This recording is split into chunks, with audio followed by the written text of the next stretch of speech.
Chapter 10:12. Chapter 10:10, The Feeling of Love. But, as Xiao Xiao got more and more into the relationship and her father's strong support, Xiao Xiao started to feel lost. She didn't know if she was doing the right thing.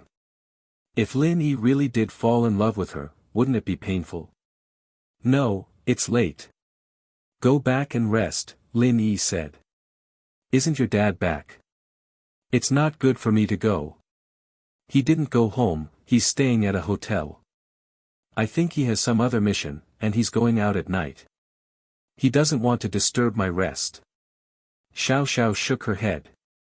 Her dad was really busy, and Xiao Xiao was used to living alone. I see. I won't go then.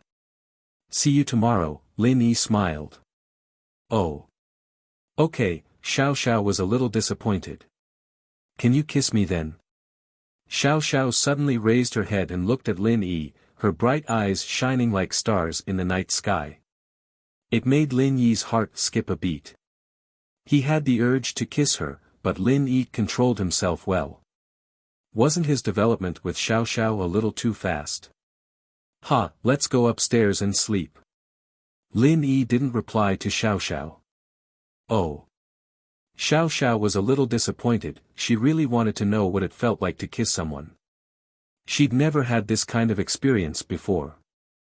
She used to feel disgusted whenever she thought about getting close to a guy, but with Lin Yi, she was looking forward to it. I'm going, Lin Yi said to Xiao Xiao. Go upstairs. Okay. Xiao Xiao hesitated. She didn't know where the urge came from, but she stood on her tiptoes and kissed Lin Yi on the cheek. She didn't wait for Lin Yi to say anything and jumped away, giggling. She was afraid that Lin Yi would get mad, so she waved at Lin Yi. I'm going. It feels good. With that, Xiao Xiao sprinted towards the door of the building. Lin Yi smiled as he looked at Xiao Xiao running away. He touched his cheek, that moment felt pretty good, and he had the urge to run over and hug Xiao Xiao. He knew that if he wanted to do something with Xiao Xiao, this girl wouldn't reject him for sure. She was different from Tang Yun, who was reserved, while Xiao Xiao was hot and passionate. He could tell that she didn't really reject him when he touched her boobs in Yanjing. But Lin Yi didn't do that, it was just an impulse. It wasn't love from the bottom of his heart. Indeed, Lin Yi liked Xiao Xiao a little, but Lin Yi didn't want the two to do anything too soon. Seeing Xiao Xiao go up the stairs, Lin Yi went back to his car and drove away.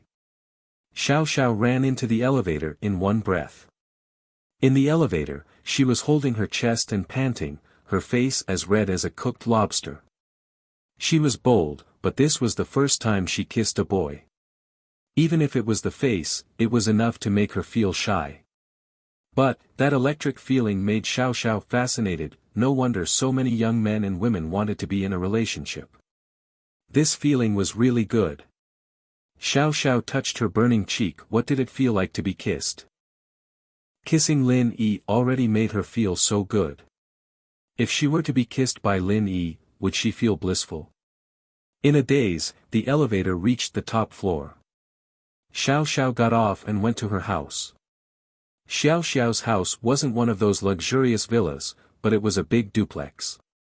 Even if it was bought a few years ago in Songshan, it would still cost a few million. But Tianlong didn't use money much, and he knew that his daughter didn't have long to live. He didn't think about saving up, and would always try his best to provide his daughter with the best living environment possible. Xiao Xiao opened the door and rushed into the bathroom, washing her burning face with cold water. She needed to cool down. Phew. Xiao Xiao breathed out in relief after washing her face. Looking at her pretty face in the mirror, Xiao Xiao waved her fist and said to herself, Xiao Xiao, you're the best. You can do it, you can do it. Lin Yi's starting to like you. But after Xiao Xiao cheered herself on, she sunk into a strange feeling once more. Was this what it felt like to be in love? She seemed to really like Lin Yi. It didn't matter. She was going to die anyway, so she just wanted to experience the feeling of being in love. The more she immersed herself in it, the better it would feel. With that thought in mind, Xiao Xiao didn't plan on controlling her feelings. After leaving the bathroom, Xiao Xiao sent a text to Lin Yi, "Honey, I'm home." Lin Yi was almost home when Xiao Xiao's text came. He was a little worried about why Xiao Xiao hadn't texted him for so long, but now he was relieved. Lin Yi replied to Xiao Xiao, "I'm almost there too." Not long after Lin Yi's reply, his phone rang. Lin Yi thought it was Xiao Xiao, and because he was driving, he didn't look at the caller ID. He picked it up. "Xiao Xiao, what's up?" "Xiao Xiao's such a nice name." "I'm not Xiao Xiao, I mean Yun." Tang Yun's voice sounded angry, but she couldn't help but laugh when she said, "Yun Yun. It's so awkward to call myself Yun Yun." "Huh, I just got Xiao Xiao's text when your call came. I thought it was her." Lin Yi knew that Tang Yun wouldn't be jealous. She was an extremely kind girl, and after knowing about Xiao Xiao's tragic life, all she felt was pity and sympathy. She wouldn't have agreed to Qianlong's request otherwise. "I'm just asking, are you home yet? I'm just worried." It wasn't that Tang Yun was worried about Lin Yi driving alone at this hour, but she was worried about the people who'd caused trouble for Lin Yi before. They'd all been taught a lesson by Lin Yi, but who knew if they'd given up or not? Would they wait for a chance to take revenge? "I'll be home soon." Lin Yi said, "Right, I didn't get the chance to ask you because Xiao Xiao was here." "What did you and Xiao Xiao talk about? What kind of agreement did you make? Why does it seem like she's picking up a big bargain as a concubine?" Chapter 10:13. Or do you like to be stupid? Tang Yun didn't hide anything and told Lin Yi everything she and Xiao Xiao talked about, including the agreement they made. Lin Yi's eyes went wide as he listened to Tang Yun's explanation. He didn't expect Tang Yun to be this smart. Not only did she protect her position, but she also made Xiao Xiao feel like she got a great deal. "Yun Yun, I didn't expect you to be this smart." Lin Yi sighed. "Humph." Tang Yun was a little proud. "If I wasn't smart, I would have been kicked out a long time ago. Xiao Xiao's lesson last time reminded me that I'm not as stupid as I used to be." Haha. Lin Yi, on the other hand, didn't say much. Tang Yun maturing a little was something to be happy about. After all, people had to grow up. "Right, what are you going to tell Mengyao and Yushu tonight?" "Yushu seems to be a bit hostile towards Xiao Xiao," Tang Yun said helplessly. "Then I'll have to tell them the truth." Lin Yi said, "Yao Yao and Shu are both reasonable people. After knowing about Xiao Xiao's situation, they won't trouble her anymore." "Yeah, that's true. But you still have to tell them that they shouldn't lose their hostility towards Xiao Xiao all of a sudden. This way, Xiao Xiao will definitely be suspicious. It's best for them to slowly accept Xiao Xiao. Or, like me and Xiao Xiao, it's better to wait for an opportunity." Tang Yun suggested. "I understand, I'll tell them." Lin Yi knew that Tang Yun was right, but with Yao Yao and Shu's intelligence, they should be able to handle things perfectly. "You're driving, right? Then I won't bother you anymore. Drive safe, see you tomorrow." Tang Yun smiled. "Yeah, see you tomorrow," Lin Yi nodded. Lin Yi was almost at the villa area, and he hung up. It was only a few minutes away, and he parked the car in the villa's yard. Lin Yi entered the mansion and as expected, he saw Yao Yao and Shu watching TV in the living room. Shu was in the middle of all the excitement, dancing around and not noticing Lin Yi's return. Mengyao couldn't help but give Yushu a kick. "Shu! Huh?" Yushu paused before realizing that Lin Yi was back. She remembered that she had something to ask Lin Yi. "Shield bro, you're back. What was up with that Xiao Xiao today? Do you not like Shu anymore? Are you looking for someone similar to Shu to have a threesome with Tang Yun?" "Shu!" Mengyao glared at Yushu. "What the hell is going on in your head? Don't always talk nonsense. If a girl speaks so crudely, how will she get married in the future?" Oh, if Shield Bro doesn't want me anymore, I'd rather die. Why would I get married? Yushu said sadly. Alright, Shu, stop messing around. Lin Yi looked at Yushu. You knew something was wrong, didn't you? Oh. Yushu blinked. She did think that Xiao Xiao's sudden appearance was strange. Logically speaking, Lin Yi wouldn't accept a girl as a small wife for no reason, and Tang Yun wasn't the type to share Lin Yi with anyone. If Tang Yun was willing to give Lin Yi a small wife, she wouldn't have fought with them at Fatty Lai's house. Meng Yao paused as well. She also felt that something was wrong tonight, but she didn't tell Shu. She only told Shu to wait for Lin Yi to come back and ask Lin Yi what was going on. She didn't think that Shu would notice something was wrong as well. Man, this is so boring. Shield Bro, why do you keep exposing me? Yushu said dejectedly. Huh, I still like you when you're dumb. Lin Yi smiled. The reason why Lin Yi said that Yushu had noticed something wrong with Xiao Xiao was because of Yushu's attitude toward Xiao Xiao. The two were bickering, but it didn't develop to the point of actually attacking her. With Yushu's personality, she wouldn't work with someone she hated to mess with someone she hated. Oh, that's good. Yushu was happy again. Shield Bro, that Xiao Xiao, what's going on? The reason why Yushu was happy was because she felt that Xiao Xiao was the not dumb version of herself, but Lin Yi said that she still liked the dumb version of her. That meant that he liked her more than Xiao Xiao. Of course she was happy. I'll tell you guys about Xiao Xiao, but you guys have to keep it a secret. Lin Yi nodded as he turned to Meng Yao and Yushu. Don't worry, my nickname is Secret Shu. I won't say anything I can't say. Yushu nodded. Meng Yao didn't say anything, but she nodded as well. Xiao Xiao doesn't have much time left. Lin Yi sighed as he sat on the sofa in front of Meng Yao and Yushu. Ah. Doesn't have much time left. Meng Yao paused, her face changing. Lin Yi, you're saying that Xiao Xiao, that's right. Xiao Xiao has a terminal illness, and even I can't do anything about it. She'll reach the end of her life in a year at most. Lin Yi sighed.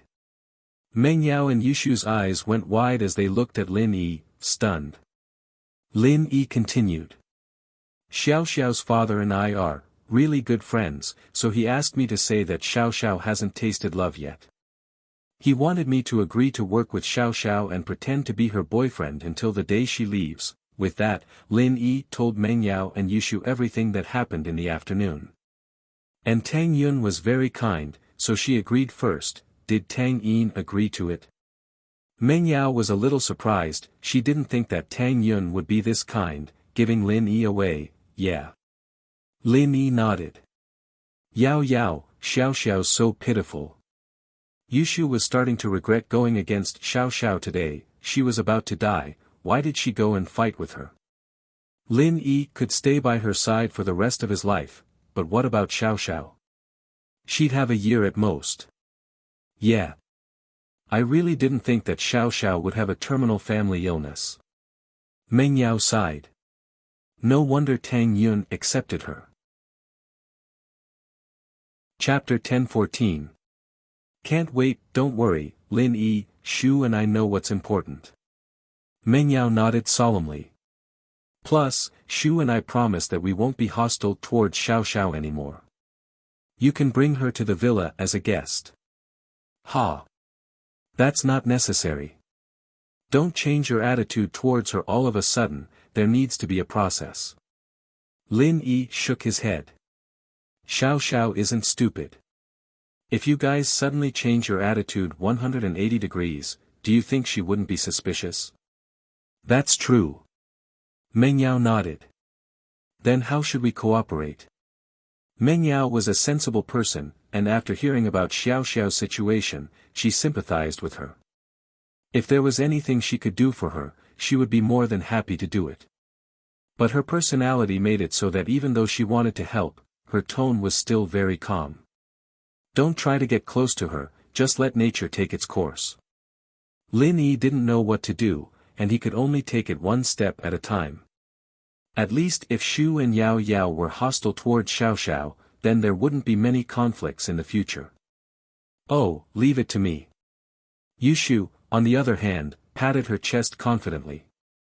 I'll keep arguing with her, and then we'll get to know each other better, and we'll become good friends. Lin Yi's eyes twitched.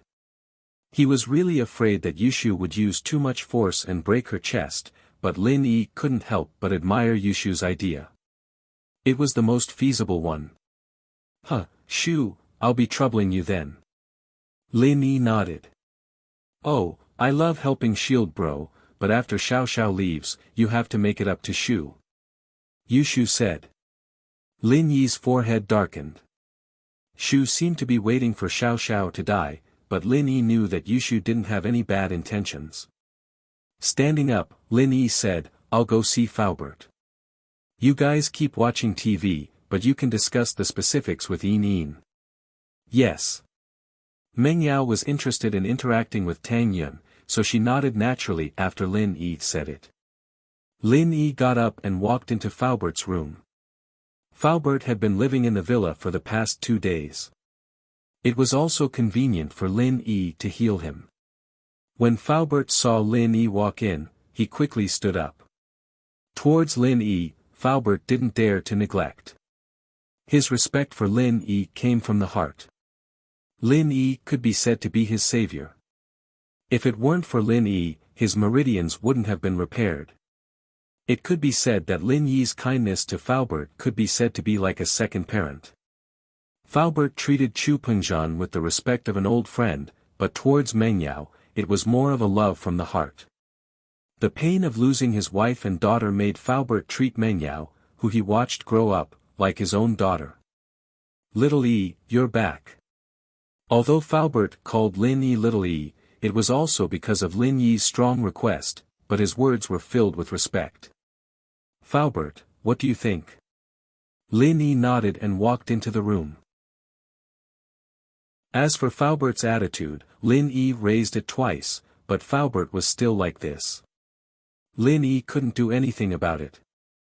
After all, Lin Yi knew that his treatment of Faubert, in the Wulin world, was equivalent to giving him a new lease of life. Not bad, just one more meridian, I should be able to recover by tonight. Faubert said. Alright, then I'll do it today and fix your meridian. Lin Yi was also a little impatient. After all, the strength of an Earth class was not to be underestimated. If Faubert really recovered his strength, then Lin Yi would have a super helper. House Yu, Xiao family's threats would no longer exist. Thank you. Faubert nodded and sat on the bed, waiting for Lin Yi to come over and transfer the pure energy into his body. General Weiwu. Lin Yi called General Weiwu.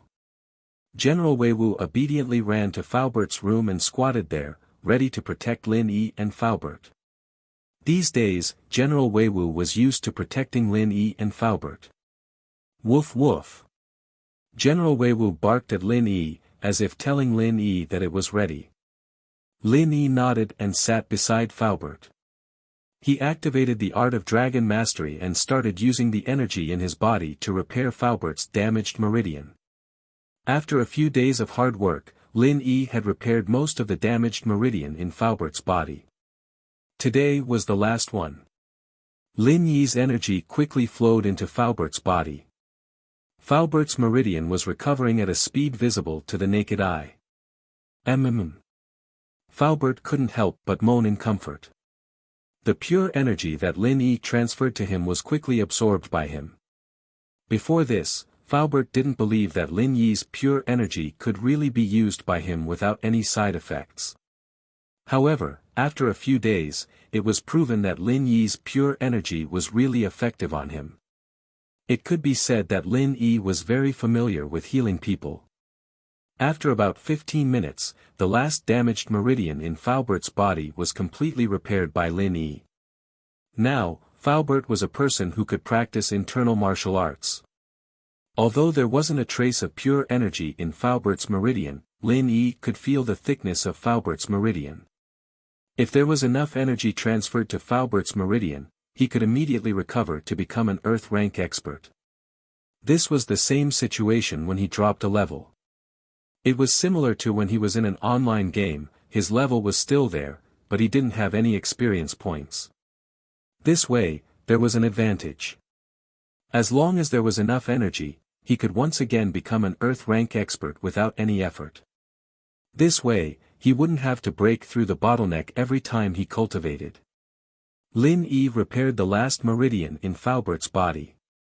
His heart suddenly surged with a fanatical impulse. That was, he couldn't wait to restore Falbert to an Earth rank expert. Previously, when he was repairing meridian, Lin Yi was still able to restrain himself. Every day, he used a part of his energy to heal Falbert. But now that Falbert's meridian was completely repaired, Lin Yi really couldn't wait. Today is the day. Under the impulse, Lin Yi gritted his teeth. He decided that today, he would continuously transfer energy to Falbert's body. Time waited for no man. Xia Yufeng's sudden appearance today made Lin Yi feel a sense of danger. Chapter 10-15. Master Training Plan. So Lin Yi felt a sense of pressure. He wanted to have a master by his side so that he wouldn't be afraid of those hidden threats. The reason why Lin Yi chose to restore Falbert's strength today was because of Xia Yufeng's strange actions today. Since he didn't want to expose his strength in front of him, then there shouldn't be any conflict between them for a while. So, Lin Yi wanted to build Falbert before Xia Yufeng exposed his strength. After all, he was still safe during this period of time. He didn't need to worry about Xia Yufeng coming to kill him. With that thought, Lin Yi didn't stop transferring energy into Falbert's body. Instead, he waited for Falbert's meridians to recover before he continued using the art of dragon mastery, transferring energy into Falbert's body continuously. Falbert felt that his meridians were healed. He wanted to shout in joy and get up to move his body to feel the feeling of a spiritual master when he realized that Lin Yi's qi was still flowing into his body. Lin Yi. You. Falbert's eyes widened as he looked at Lin Yi. Lin Yi only smiled and didn't answer. He was still focused on transferring energy into Falbert's body. Falbert's heart skipped a beat. He understood a little. Lin Yi actually wanted to use the pure energy in his body to forcefully forge himself into a master. Uncle Fu had experienced this kind of situation before. The true qi that his wife cultivated could not only be used for healing, but it could also be used by him to increase his strength. However, every time his wife painstakingly cultivated a year's worth of vital energy into his body, it could only help him increase his strength by a small amount. Luckily, after his wife started training, the only thing she could do was help him train. So, Falbert didn't feel too guilty. After all, this was House Sun's method. But Lin Yi was different. Lin Yi wasn't related to him at all. Healing him and repairing his meridians was already giving him a new lease of life. It used up a lot of Lin Yi's qi. Now that Lin Yi wanted to forcefully transfer his qi into his body, how could Falbert not be excited? And Falbert also realized that Lin Yi's qi could really be used by him. As Lin Yi's qi flowed into his body, Falbert could feel his strength recovering bit by bit. This was the same as when he had just started cultivating internal martial arts. This made him feel like he was cultivating all over again. Looking at Lin Yi's smile, Falbert knew that Lin Yi had made up his mind. Although Lin Yi wasn't old, it was rare for him to change his mind when he was determined to do something. Although Falbert was embarrassed to accept Lin Yi's qi, he was afraid that interrupting Lin Yi at this moment would put him in more danger. Thinking of this, Falbert felt that he couldn't disappoint Lin Yi's kindness. He quickly circulated his sex mantra and mobilized the qi that Lin Yi transferred to him. He coordinated it with Lin Yi's circulation in his body. However, as soon as Uncle Fu revolved his mental cultivation method, the speed at which his body absorbed energy suddenly sped up. Any internal martial arts purpose was to absorb the chi of heaven and earth for one's own use. Therefore, after Faubert circulated his mantra, he was also absorbing chi. However, what he was absorbing was the chi that Lin Yi transferred to him. Lin Yi suddenly felt that Faubert's absorption speed had increased. However, Lin Yi was slightly stunned. He knew that Faubert was cooperating with him. Lin Yi didn't have the slightest intention to stop. The faster Faubert absorbed, the happier Lin Yi was. Although Lin Yi was struggling, after all, if the speed was fast, Lin Yi could quickly enter the space of the jade pendant to restore his strength after transforming Faubert. If possible, one night would be enough. The next morning, Lin Yi could restore his previous strength. Time passed minute by minute, second by second. Lin Yi was constantly transferring qi, and Faubert was constantly absorbing qi. Both of them were like old monks in meditation. Neither of them spoke, but the expression on their faces became more and more serious. Faubert felt that he was about to enter the golden class. This made him pleasantly surprised, and he didn't dare to believe it. One had to know that to forcibly transform a person without any strength into a golden class master, how much qi was needed. So much pure qi, all of it was painstakingly cultivated, and Lin Yi actually gave it to him for free. While Faubert was touched, he secretly swore in his heart that he must repay Lin Yi in the future. This debt of gratitude was simply too great. Lin Yi seemed to feel the growth of Faubert's strength, and a trace of a smile appeared on the corner of his mouth. He was about to break through. Faubert felt that he had touched the door of the golden class. This made Faubert's thoughts involuntarily go back to the time when he first broke through to the golden class. How excited was he? Boom! This time, Faubert broke through to the golden class without any pressure. His body only trembled slightly, and he smoothly went through the transition from a normal fighter to a golden class master. Faubert's face suddenly showed a happy smile. How did he become a golden class spiritual master so easily? Isn't this too fast? However, after Faubert broke through to the golden class, Lin Yi clearly felt that Faubert's body was absorbing energy at a faster speed, and he was even a little overwhelmed. After checking the remaining energy in his body, Lin Yi slightly frowned. When he repaired Faubert's meridians, he already used up about a third of his energy. Now that he helped Faubert break through to the golden class, there was not much energy left in Lin Yi's body. He was about to reach the critical point. What should he do? Should he give up? Lin Yi was not willing to give up. He wanted to finish building this master Faubert in one go. Success or failure depended on this one move. However, without energy in his body, how could he continue? That's right. Suddenly, Lin Yi suddenly remembered the process of transferring energy to General Weiwu. After he entered the space of the jade, as long as his body in the outside world maintained the state of energy transfer with Faubert, he could use the art of dragon mastery in the space of the jade to not only absorb energy, but also transfer it directly to Faubert. He was so stupid. Lin Yi almost slapped his forehead and scolded himself for being stupid.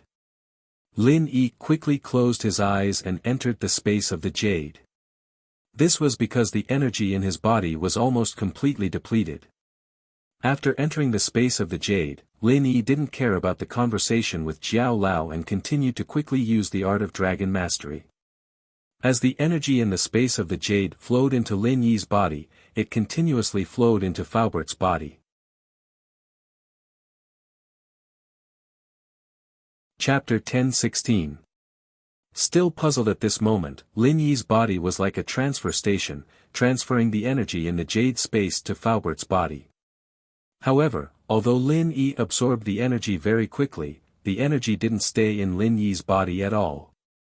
Instead, it flowed into Faubert's body continuously. Faubert's body was like a bottomless pit, constantly swallowing the energy that Lin Yi sent over.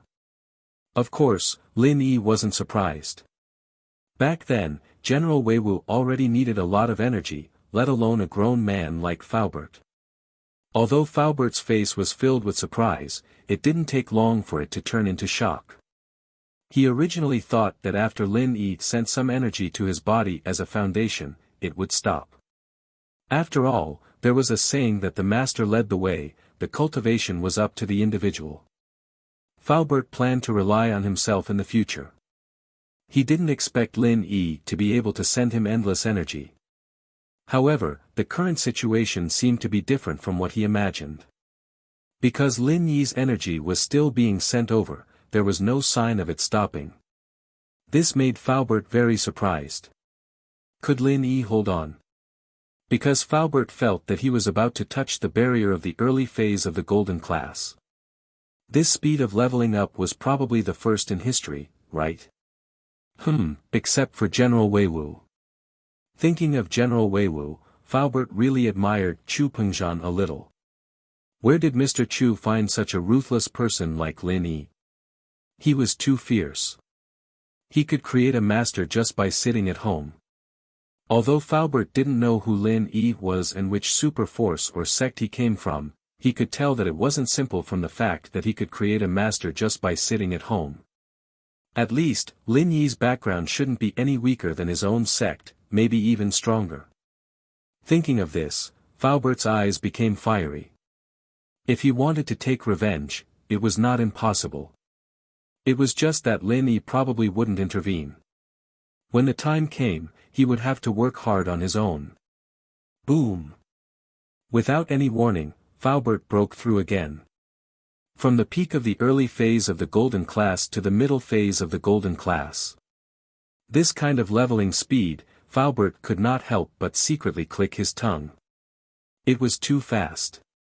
Back then, it took him a few years to go from the early phase of the golden class to the middle phase of the golden class, but how long had it been? Only 3 hours, right? He went from a normal person to a master of the middle phase of the golden class. Falbert couldn't help but feel sorrowful when he thought of those people who cultivated bitterly, or even those who cultivated for their entire lives, but still couldn't improve their strength. Comparing oneself to others was really a case of death. For some people, not to mention the early phase of the golden class to the middle phase of the golden class, they had to go through a very difficult process to get from the early phase of the golden class to the early phase of the golden class. However, within a few hours, Falbert broke through without any pressure.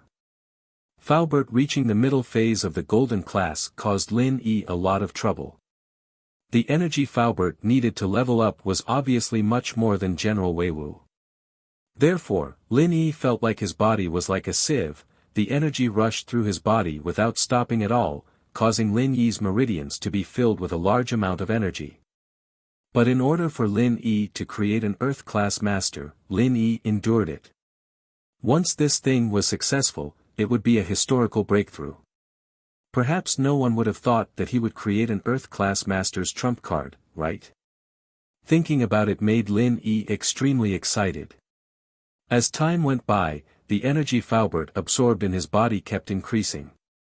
Another few hours passed, and Falbert's strength rose from the middle phase of the golden class to the peak of the middle phase of the golden class. Then, it was imaginable that he would have another breakthrough. When the sky outside started to brighten, Falbert already had the strength of the late phase of the golden class. Just a few days ago, Falbert was depressed and thought that he was crippled. The physical strength of the late phase of the golden class that he painstakingly cultivated was gone just like that. But now, not only was he about to have the strength of the late phase of the golden class again, but his spiritual strength was even better than his physical strength.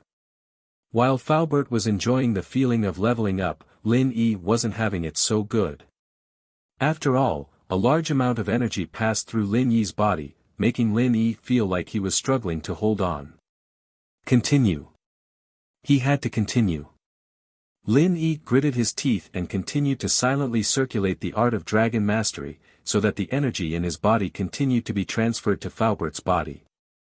Finally, Falbert's strength was advancing towards the peak of the late phase of the golden class. Lin Yi's lips curved into a smile. He was about to complete a big leap, and this made Lin Yi inexplicably excited. Lin Yi could clearly feel the change in Falbert's strength level, so as Falbert's strength increased, Lin Yi's heart was also extremely excited. The time to witness a miracle was coming. Under the strong transfer of energy from Lin Yi, Falbert's strength finally broke through to the peak of the late phase of the golden class. A hint of joy appeared on Lin Yi's face. It had only been a few hours, and Falbert had already turned from a normal person to a peak of the late phase of the golden class. It was even faster than taking a plane. It seemed like he had to work harder. Falbert was about to become a mystic class master. The peak of the late phase of the golden class was only one step away from the early phase of the mystic class. Thinking of this, Lin Yi worked even harder to circulate the art of dragon mastery, so that the energy quickly poured into Falbert's body. But then, a strange thing happened. The energy that Lin Yi sent into Falbert's body stopped abruptly, as if he was filling up the gas tank of a car, and suddenly it was full. Although Lin Yi's art of dragon mastery didn't stop, the energy could no longer pass through his body to Falbert's body, and it was absorbed by Lin Yi's own body. What was going on? Lin Yi couldn't help but frown. He could be sure that his hand was still on Falbert's body. Logically speaking, this kind of situation shouldn't happen, but it just happened. Lin Yi stopped circulating the art of dragon mastery, and the energy in the space of the jade suddenly stopped flowing into Lin Yi's body. After resting for a while, Lin Yi circulated the art of dragon mastery again, wanting to let the energy pass through his body to Falbert, but Lin Yi helplessly found that the energy was still being absorbed into his body, and not transferred to Falbert.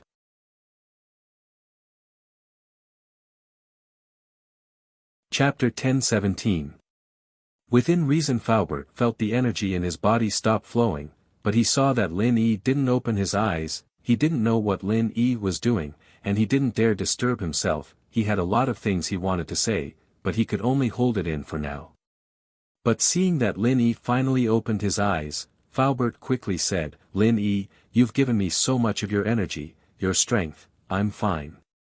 Lin Yi shook his head, "I don't know what's going on, but I'm stuck at the peak late phase of the golden class, I can't give you any more energy."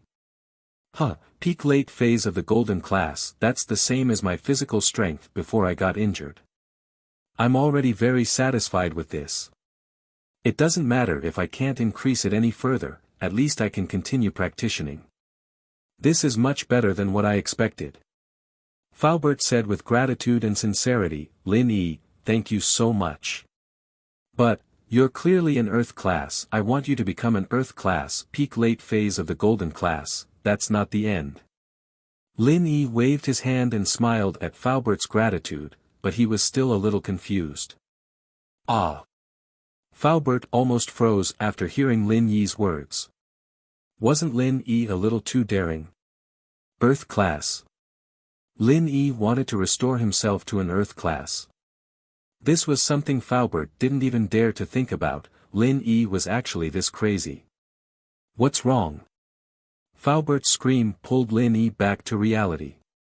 "It's nothing." Falbert shook his head, "Lin Yi, you're really daring, aren't you? An Earth class. How can you create one so easily? You gave me all your pure chi, what are you going to do? Even if you give them all to me, you're only a mystic mid-phase, how can you create an Earth class?" "My strength." Lin Yi smiled bitterly. His situation was rather special. It was really difficult to explain it to Falbert. The energy in his body was not his own, but from the space of the jade pendant. The energy there was endless. Not to mention one Earth-ranked expert, even 10 Earth-ranked experts would be enough. But Lin Yi couldn't figure out why he was stuck at the peak of the late phase of the golden class when he was transferring energy to Falbert. It wasn't easy for me to become a peak late phase golden class master, I'm already very satisfied." When Falbert saw that Lin Yi had gone through so much trouble, he couldn't help but feel even more grateful. "After all, I used to specialize in internal martial arts. I can continue to cultivate on my own. I was able to break through to Earth class before, so it's not impossible now. Lin Yi sighed. Faubert was right, but Lin Yi couldn't wait to have an Earth class as his bodyguard. Faubert's stagnation made Lin Yi feel a little dissatisfied. After all, the strength that was within his reach was stagnant for no reason. How could Lin Yi not be disappointed? Especially when all the conditions were in place, Lin Yi had the energy he wanted, and it was omnipotent.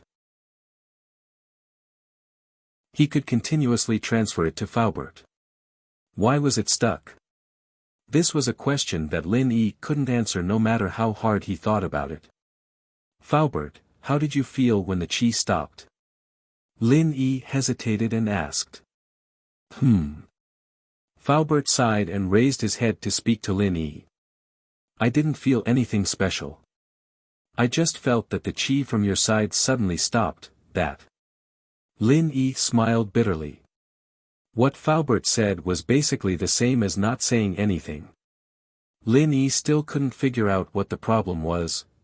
Don't worry about me, your own strength. Faubert looked at Lin Yi worriedly. You seem to have dropped a level. I'm fine. Could it be? Lin Yi was suddenly startled. Was it because he didn't have any energy in his body? Just relying on the energy from the jade wasn't enough for Faubert to break through. Did he need the energy in his body to assist him? Although this guess was a bit far-fetched, Lin Yi could only think of this possibility. Because other than this, he couldn't think of any other problems. It was as if everything was ready and only the east wind was missing. This made Lin Yi take action immediately. Faubert, I'm going to rest for a while. I need to recover my strength. You should adjust yourself first. Lin Yi didn't say much. He needed to recover his strength as soon as possible. Only then would he know if it was because he didn't have any energy in his body that caused Faubert to be unable to break through. Okay, Lil Yi, go get some rest. Uncle Fu nodded and said quickly. Lin Yi didn't say much. He turned around and left Faubert's room, walking quickly to his own room. Miss and Shu had already gone to bed.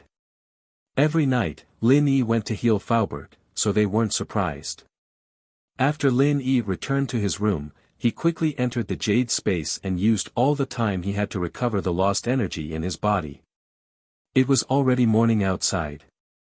Lin Yi had to make use of every minute and second to train. In the blink of an eye, the sun was high in the sky. It was already noon. Faubert sent Mengyao and Yushu to school.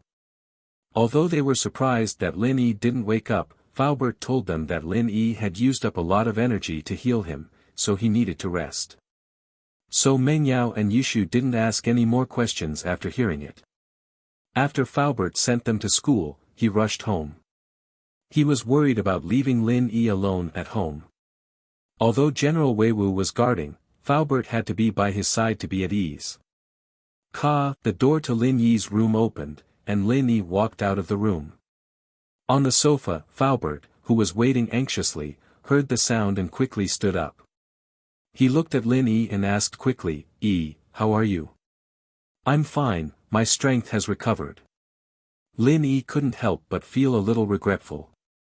After recovering his strength this time, he was still in the middle phase of mystic division. It seemed that not every loss of energy could bring about an increase in strength. The reason why his strength had increased a few times before was because he had been cultivating for a period of time. The energy in his body had almost accumulated, and he had already reached the barrier to the next level. Therefore, after he lost the energy, he once again absorbed the energy in one go and broke through the barrier, causing an instant breakthrough.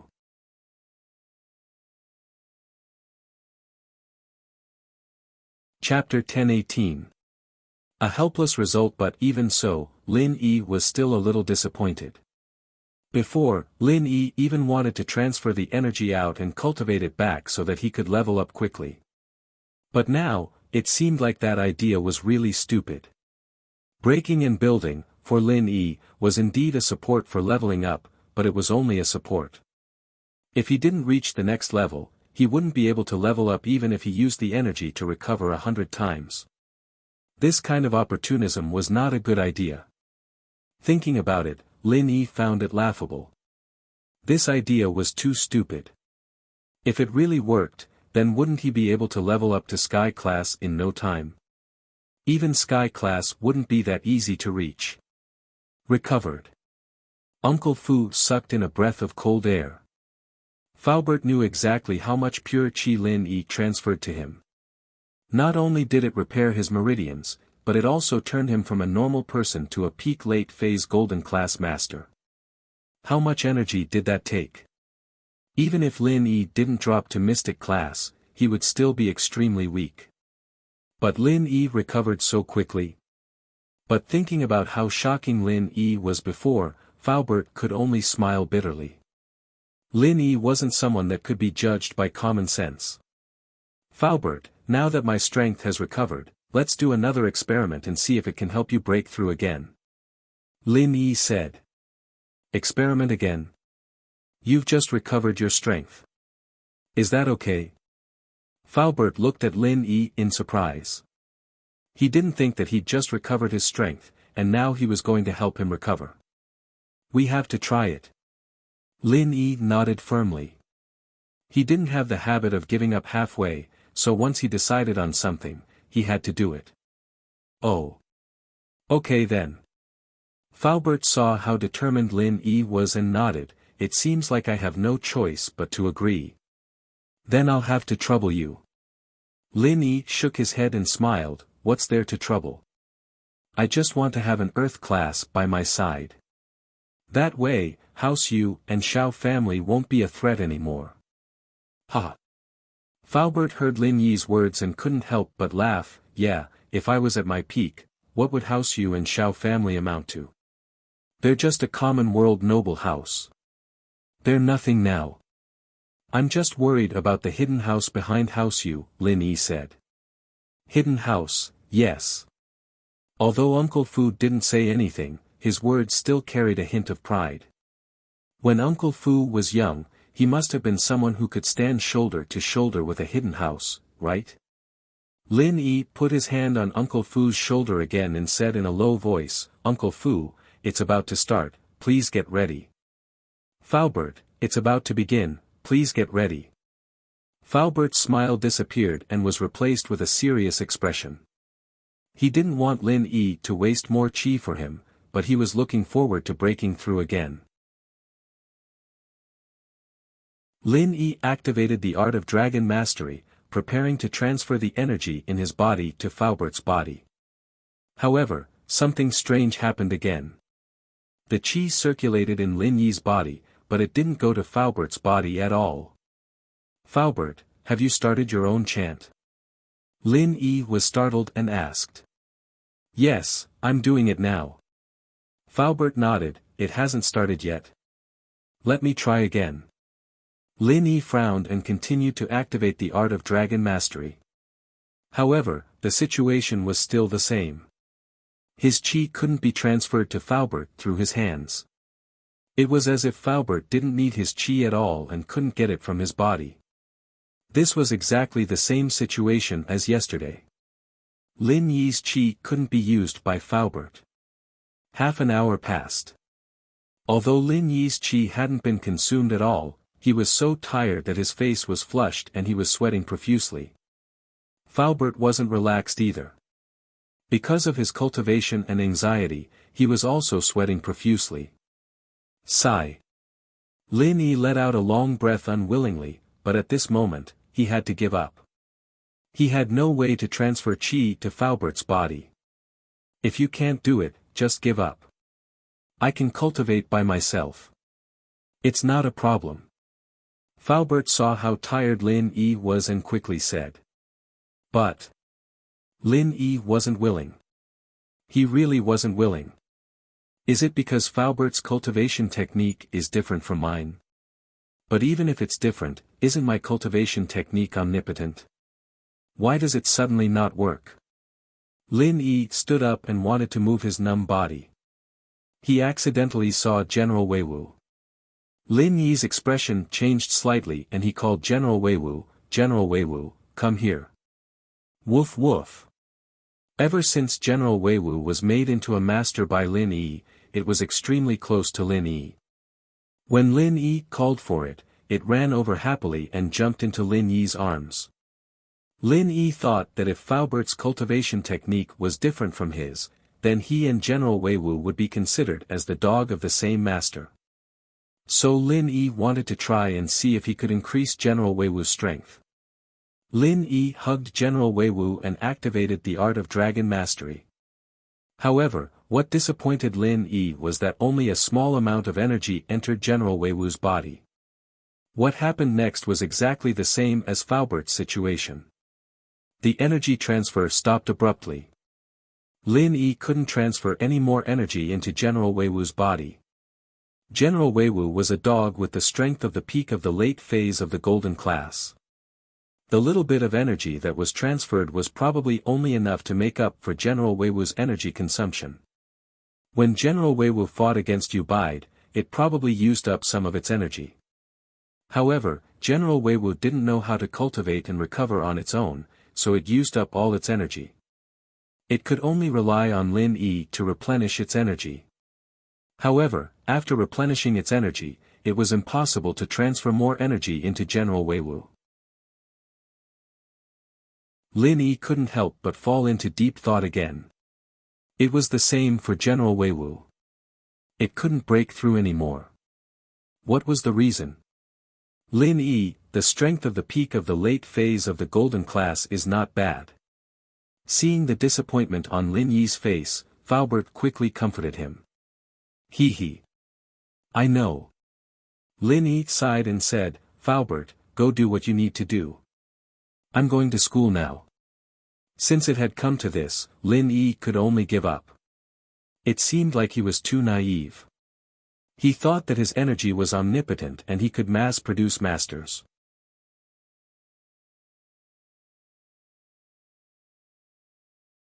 Chapter 10-19. Jiao Lao's explanation. Although being at the peak of the late phase of the golden class was already a very powerful existence in the mortal world, it was almost like a phoenix feather. But it was useless to Lin Yi now.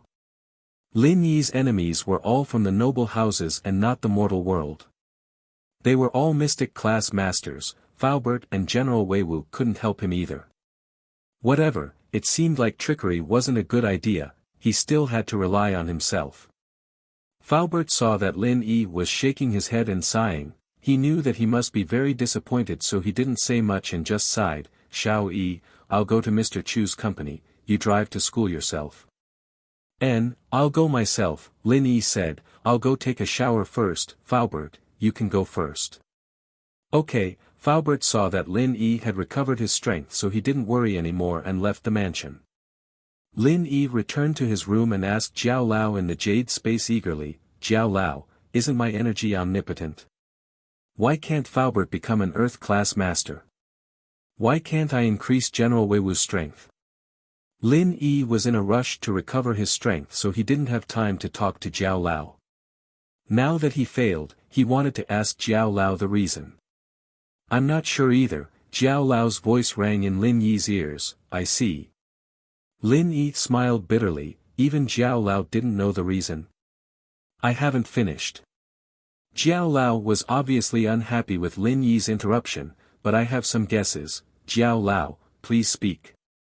Lin Yi quickly asked. Although I'm not sure about your situation, I've seen something similar before. Elder Jiao said slowly, in some martial arts sects, there are some secret techniques that can be used to pass on their skills. It can also be called inheritance or empowerment. Oh. Inheritance? Empowerment? Lin Yi blinked. That's right. It's when an elderly person passes on his life's cultivation to his disciple through a secret technique, allowing his disciple's strength to increase rapidly.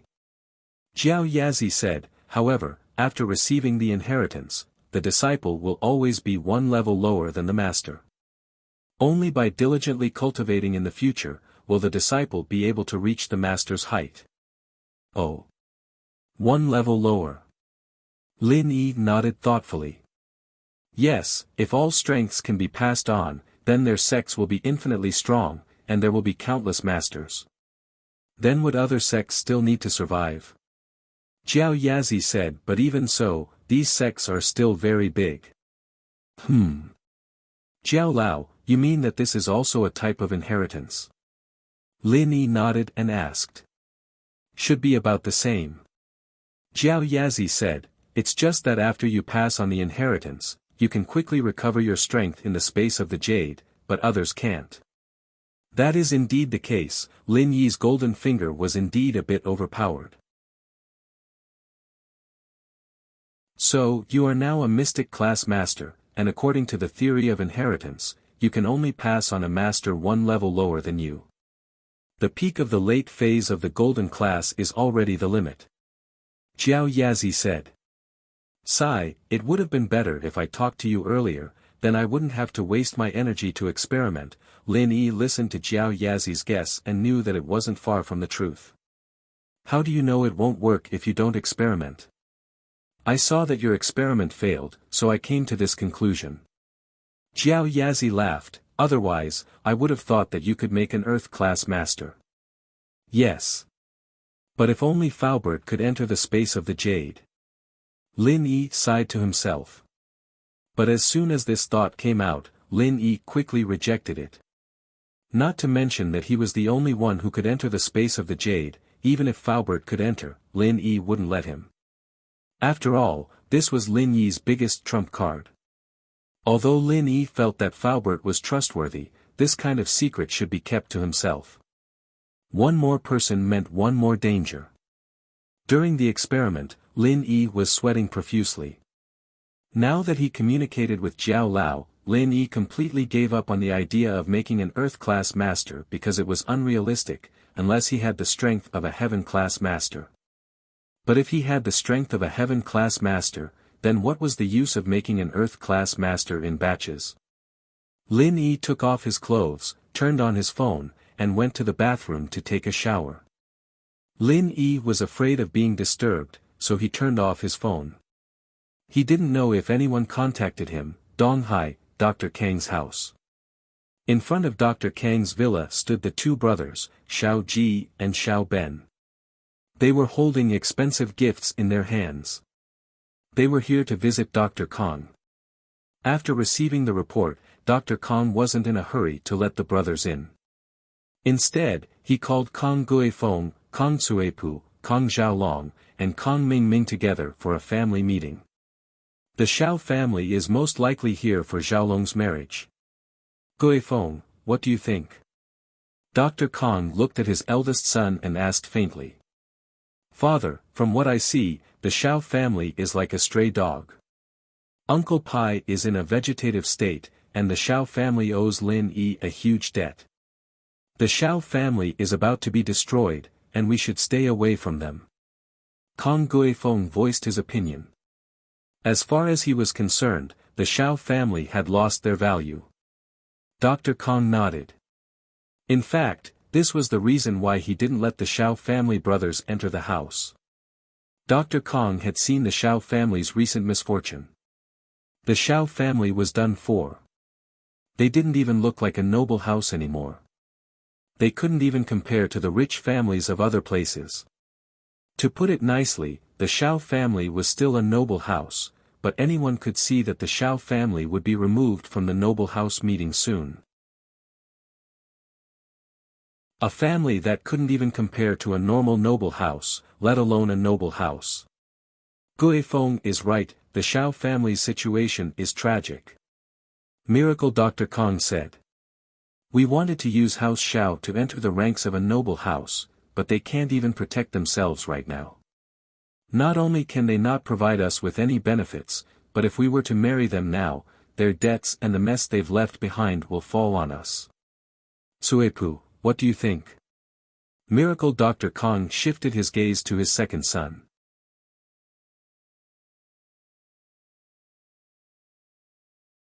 Chapter 10:20.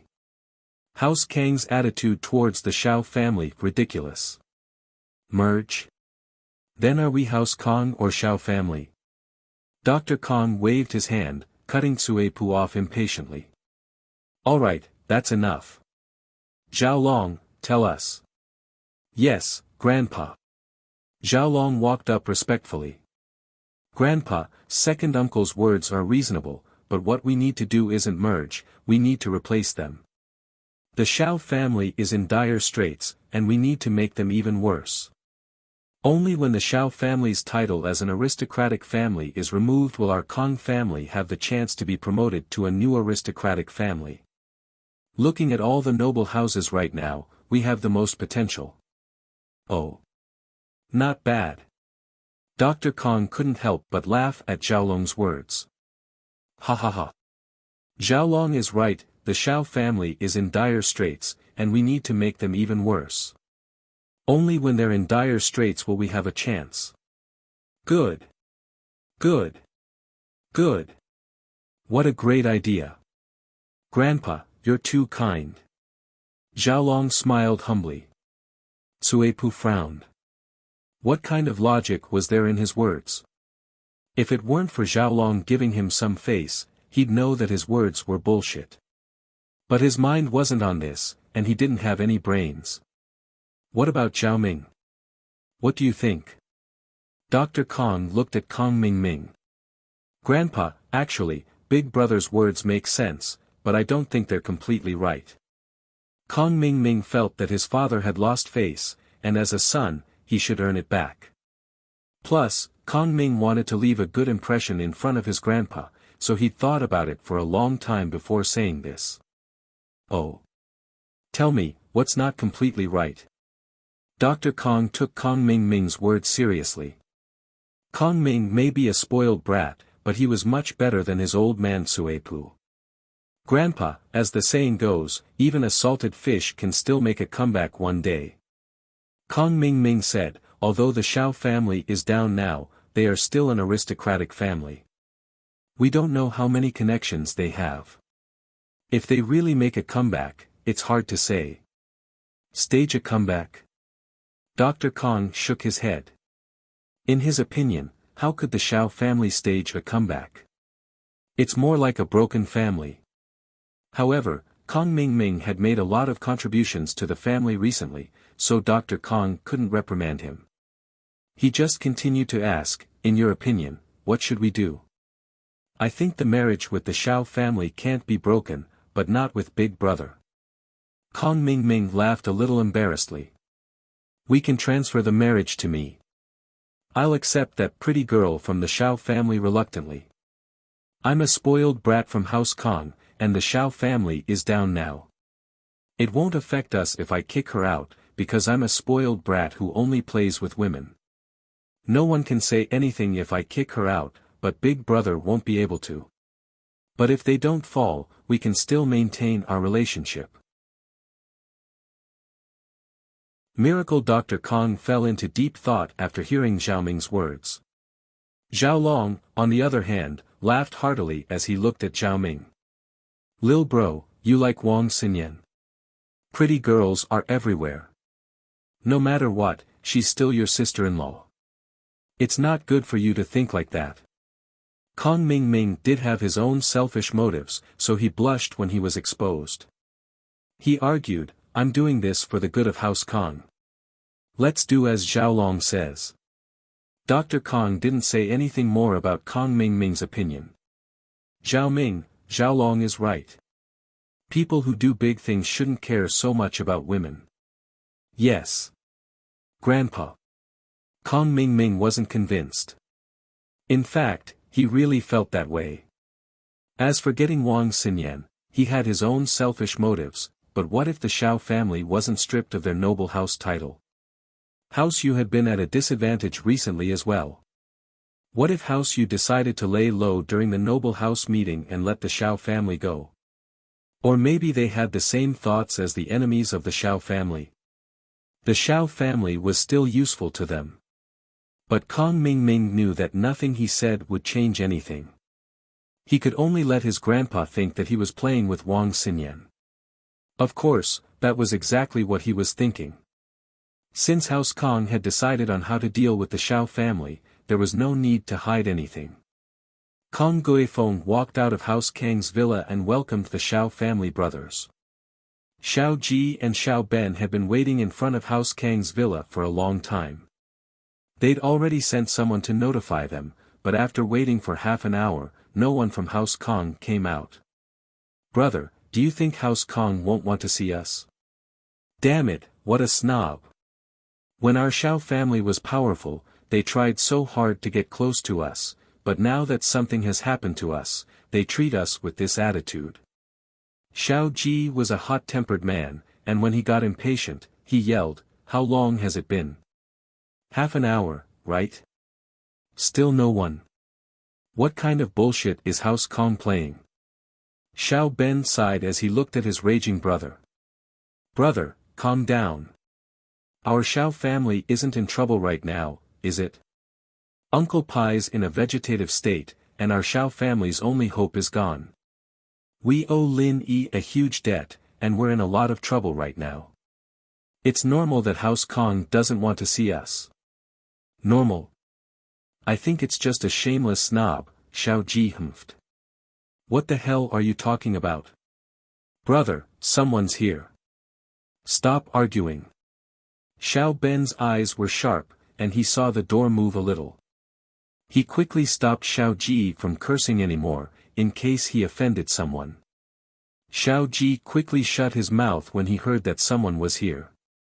He was just cursing a little, and he didn't dare curse anymore if someone from House Kong really came out. After all, they were here to beg for help, not the other way around.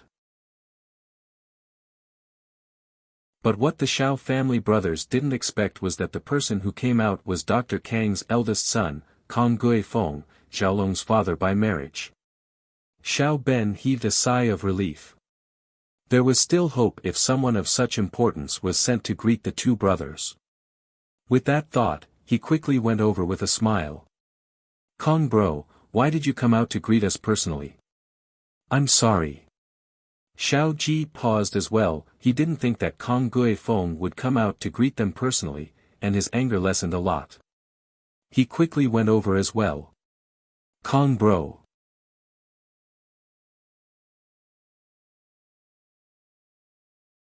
Chapter 10:21.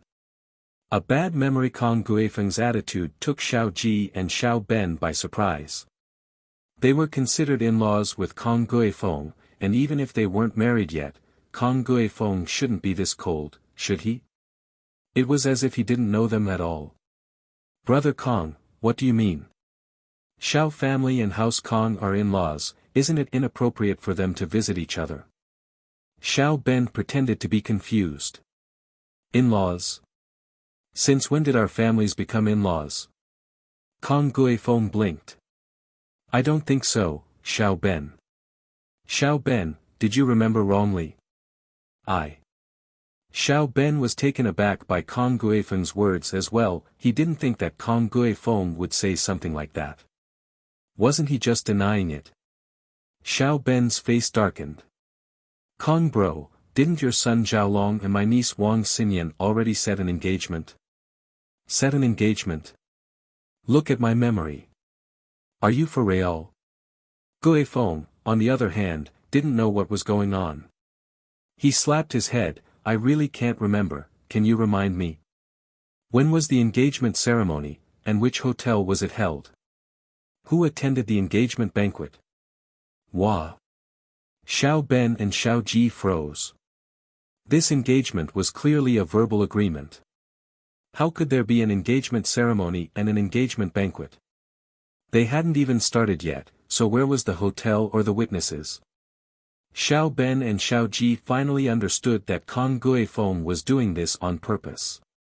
He wanted to cancel the engagement. Their Xiao family was in dire straits, and Kong Guifeng probably didn't want to get married to the Xiao family anymore. That was why he was acting dumb. "Kong bro, isn't this our verbal agreement?" Xiao Ben said, suppressing his anger. He knew that he couldn't lose his temper at this time.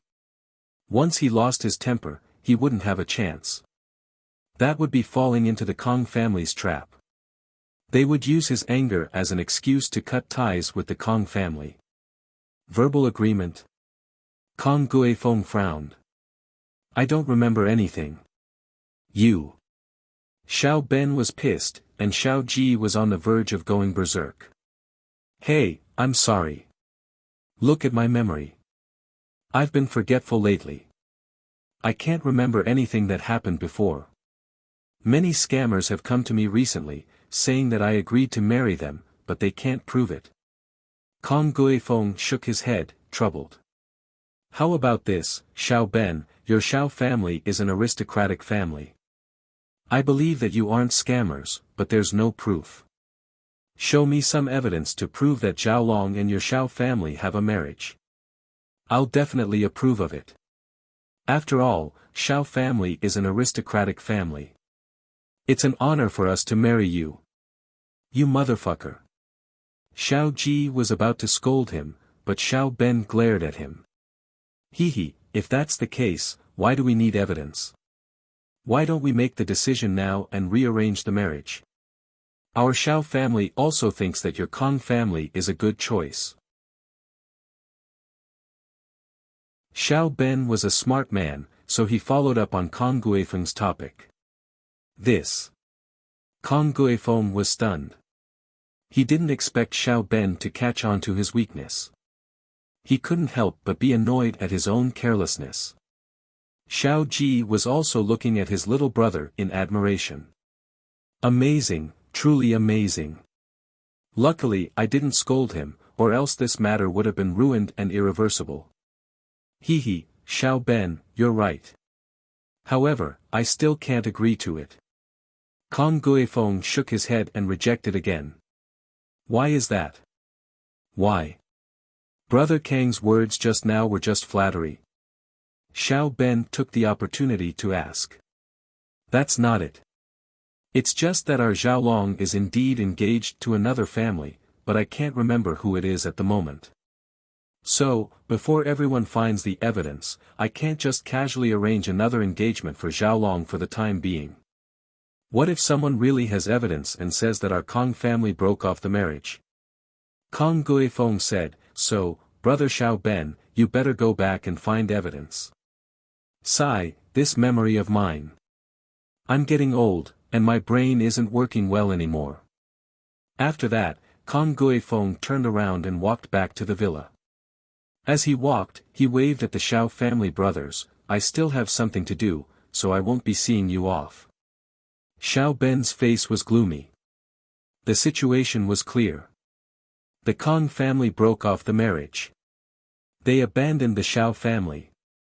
However, one couldn't blame the Kong family for being snobbish. It couldn't be helped. After all, the Xiao family was in dire straits. It was normal for the Kong family to break off the marriage. Which great family would want to find a helper for themselves through marriage, not a burden? Phew. Xiao Ben let out a long sigh and said, Brother, let's go back. It's over. Motherfucker. Are you blind? When the Xiao family makes a comeback, even if your Kong family licks my toes, I won't abandon you. Xiao Ji scolded loudly, Dr. Kong, you old bastard. You go back on your words. You will die a horrible death. Motherfucker. However, the Kong family's door was closed, and they didn't pay attention to them. Obviously, after Kong Guifeng went back, he didn't plan to come out again. Let's go. Xiao Ben turned around helplessly and walked to the car. Kong family, just you wait. Sooner or later, you will regret it. After Xiao Ji finished scolding, he also vented his anger and left the Kong family's villa with Xiao Ben in the car. At the gate of the Kong family's villa, Kong Guifeng sneered as he watched the two Xiao family brothers leave. He sneered, the Xiao family. You have become a street rat. Do you still expect to make a comeback?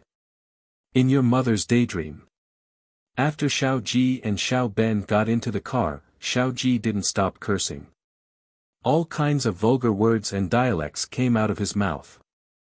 In any case, he described the Kong family viciously and cursed all 18 generations of the Kong family's ancestors. Alright, brother, stop scolding them. This is the fate of the Xiao family. Xiao Ben sighed and said, now, we should think about the future of the Xiao family. That's true. Xiao Ji nodded. Although he was rude, he knew that it was useless to be angry now. Even if he scolded the Kong family, it wouldn't change the current situation of the Xiao family. Have you found any information on Uncle Pai's background? Xiao Ben asked. I've already asked Xiao Wangba and Xiao Wangdao to look in our family's diary. But it's been too long, and we don't have a target. We don't know when we'll find it, Xiao Ji said. If only Uncle Pai could wake up and talk. Xiao Ben said.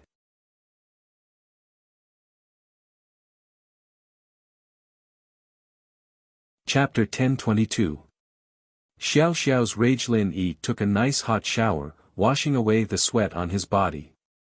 He put on his clothes and was about to leave when he realized that there were 10 missed calls and 20 messages. The text messages could be sent at different times and received as soon as the phone was turned on, but the phone call must have just arrived. Lin Yi checked the missed calls, there was only one from Tang Yun, and the rest were all from Xiao Xiao. Lin Yi paused, but he still checked the messages first. Lin Yi was speechless, they were all from Xiao Xiao. Darling, I miss you. This message came in the middle of the night. I got up early this morning. Come and pick me up early. This was sent in the morning. I'm done packing, going downstairs. This was from morning as well. Lin Yi? Why didn't you reply? This was from morning as well. Lin Yi, are you coming to pick me up or not? Why haven't I seen you? I'm going to be late. This was from morning as well. Wah, did you forget about me? This was from morning as well. Your phone's turned off, you really aren't coming to pick me up. This was from morning as well. Lin Yi, you bastard, you should at least tell me if you don't want me anymore. I woke up in the middle of the night to get dressed. This was from morning as well. I'll take a taxi to school myself, can't wait. This was from morning as well. Why didn't you come to school today? Where are you? What's wrong? This was from morning as well. Why is your phone still turned off, what's wrong? This was from morning as well. Lin Yi smiled bitterly as he looked at Xiao Xiao's long list of messages, slapping his forehead helplessly. Only then did she remember that she'd promised Xiao Xiao yesterday that she'd take her to school this morning, but because of Uncle Fu, she didn't get to go. What about Yunin? How did she go to school? Lin Yi looked at his messages, and under the sea of messages from Xiao Xiao, he finally saw one from Tang Yun. Lin Yi, Faubert came to pick me up for school this morning. He said that you need to rest after healing him. I'm fine, you can rest well. Lin Yi looked at Tang Yun's message and realized that it was Faubert who picked her up in the morning. Because Lin Yi didn't wake up, Faubert knew that Lin Yi had to pick Tang Yun up at school every day, so he naturally took on this responsibility. But he didn't know about Xiao Xiao's sudden incident, and the Miss and Yushu evidently didn't think of Xiao Xiao. After all, Xiao Xiao usually drove to school by herself. Who knew that she would have a date with Lin Yi today? Lin Yi sighed and decided to call Xiao Xiao first. Lin Yi, you finally called me. I'm so happy. You called the small wife first. Xiao Xiao's excited voice came from the other side of the phone. Lin Yi wanted to apologize to Xiao Xiao, because from her message, he could tell that she was quite angry, and he did screw her over, making her wait the whole morning for nothing. But before Lin Yi could say anything, Xiao Xiao called out excitedly, forcing Lin Yi to swallow the apology he was about to say. I was healing someone and forgot the time, so I didn't wake up this morning. Lin Yi said. Okay, I know, I knew you wouldn't ignore me for no reason. As expected, you didn't even talk to the big wife and called the small wife first. Yunin sis is getting jealous. Xiao Xiao said happily. Xiao Xiao, what are you talking about? Who's getting jealous? Tang Yun said helplessly. She didn't feel anything about Lin Yi calling Xiao Xiao first.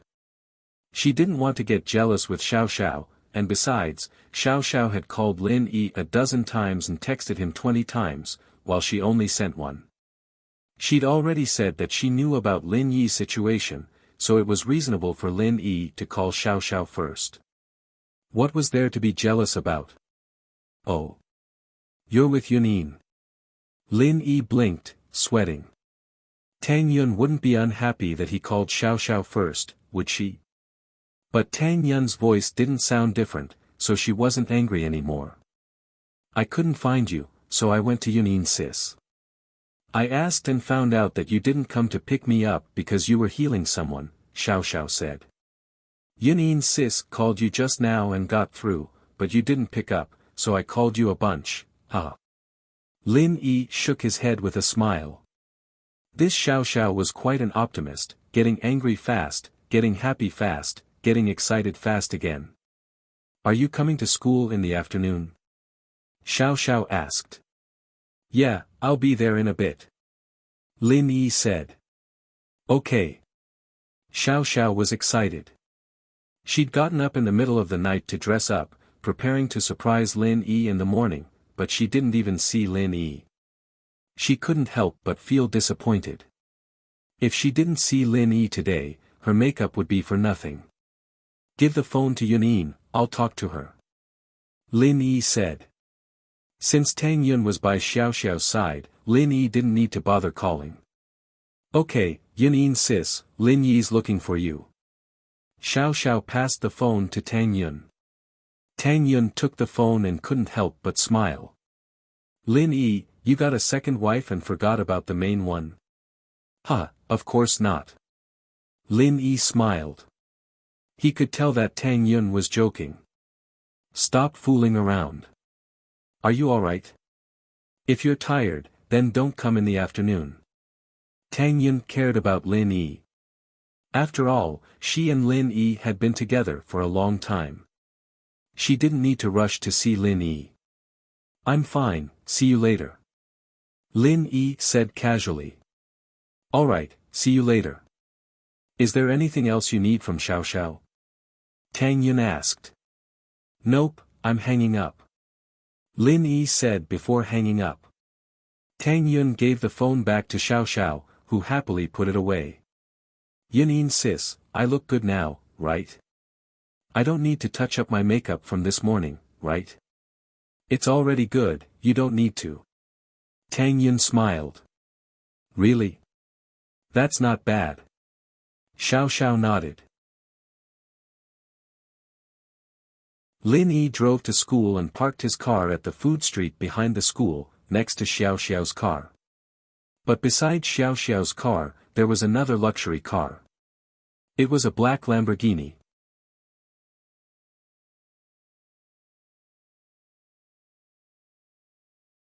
Chapter 1023. Lin Yi jumped. Was this Xia Yufeng pretty rich?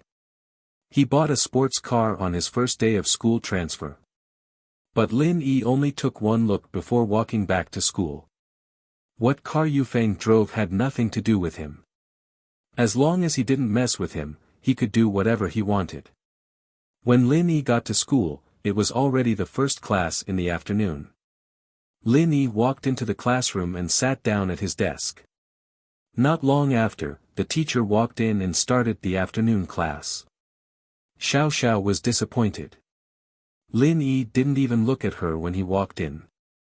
Didn't he notice that she was different from usual? Even that idiot Yufeng noticed it. After a while, Lin Yi still didn't look at her. He took out his textbook and listened to the teacher attentively. This made Xiao Xiao depressed. Ahem. Xiao Xiao couldn't take it anymore. She coughed twice, hoping to get Lin Yi's attention. What's wrong? Do you have a cold? Lin Yi heard Xiao Xiao's coughing and asked. But Lin Yi didn't even look at her when he asked. No. Xiao Xiao was even more depressed now. Hey, Lin Yi, talk to me. What? You're not paying attention anymore? Lin Yi asked. You always skip class, what's there to listen to? Talk to me. Xiao Xiao was panicking. Go ahead, I'm listening. Lin Yi nodded. You. Xiao Xiao was pissed. She couldn't hold it in anymore. Can't you turn around and look at me? Look at you. Why would I look at you? Lin Yi asked. Just tell me if you dare to look or not. Xiao Xiao said, panicking. Ha. Lin Yi's observation skills were extremely sharp. He'd seen Xiao Xiao the moment he entered the classroom, and he'd been stunned by her beauty.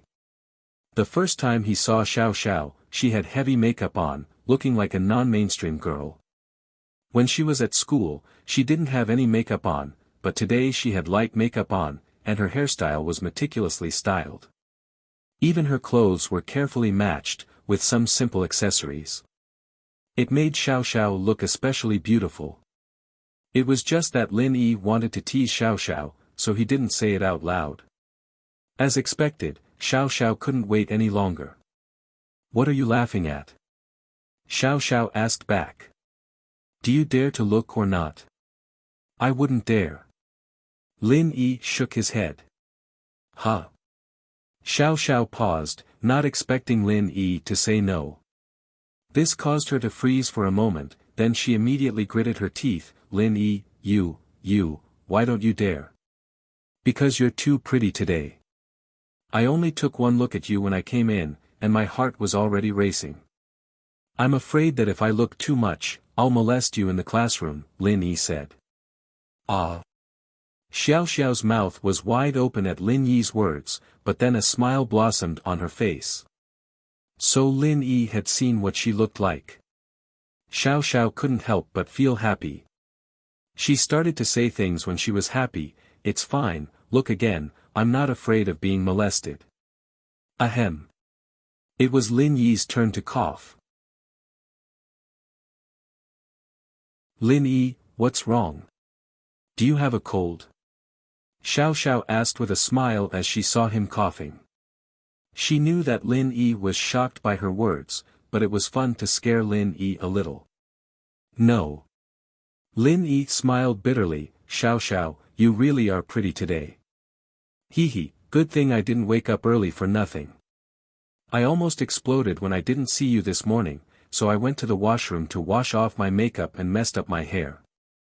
Xiao Xiao smiled. Lin Yi was getting a little restless from Xiao Xiao, but now that both Tang Yun and Tianlong had agreed to the relationship between Lin Yi and Xiao Xiao, and even the Miss and Shu weren't against it, Lin Yi couldn't resist the temptation anymore, and his hands started moving. Xiao Xiao suddenly felt Lin Yi's arms around her waist, and her face reddened. As brave as she was in a classroom, and the teacher was still teaching. She was starting to get nervous. But, Lin Yi had finally taken the initiative to get close to her, and she didn't want to let go of Lin Yi's hand. Usually, Lin Yi wouldn't do something like this, and so Xiao Xiao was in a dilemma. Her body was stiff from nervousness, like a lobster that had come back to life. Lin Yi sensed that Xiao Xiao wasn't acting normally, and quickly took his hand away, blaming himself for being impulsive. Xiao Xiao was a girl, after all, and while she was a little bold, it wouldn't be good if other people saw him cuddling with her in the classroom. Xiao Xiao breathed out in relief when she felt Lin Yi's hand move away, but she was a little disappointed. Xiao Xiao's heart raced when Lin Yi touched her, and to tell the truth, she really liked this feeling. Was this the pleasure brought by intimate actions between lovers? Xiao Xiao knew that she didn't have much time left, and she didn't care if things progressed too fast or too slow.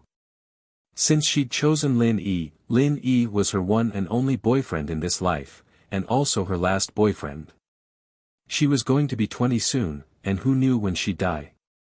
She wanted to enjoy the feeling of being in a relationship, and she didn't have the time to be reserved. But, she was afraid that she'd scare Lin Yi if she was too passionate. Tang Yun seemed to be a reserved person, right? At that thought, Xiao Xiao started to struggle. What a headache, she couldn't act too impatient. Xiao Xiao, I'm sorry, Lin Yi apologized bitterly, thinking that Xiao Xiao was angry when she didn't say anything. It's It's nothing. Xiao Xiao shook her head, we're sitting at the back, and no one can see us. You can continue if you want, we'll talk about it when there's no one around. Lin Yi controlled his desire and said. Oh. Xiao Xiao nodded, feeling a little down. But since Lin Yi said that they'd talk about it when there was no one around, that meant that Lin Yi had agreed. Lin Yi would always reject her, but now that he'd agreed, it made Xiao Xiao very happy. She whispered into Lin Yi's ear, when there's no one around, I'll let you touch my chest.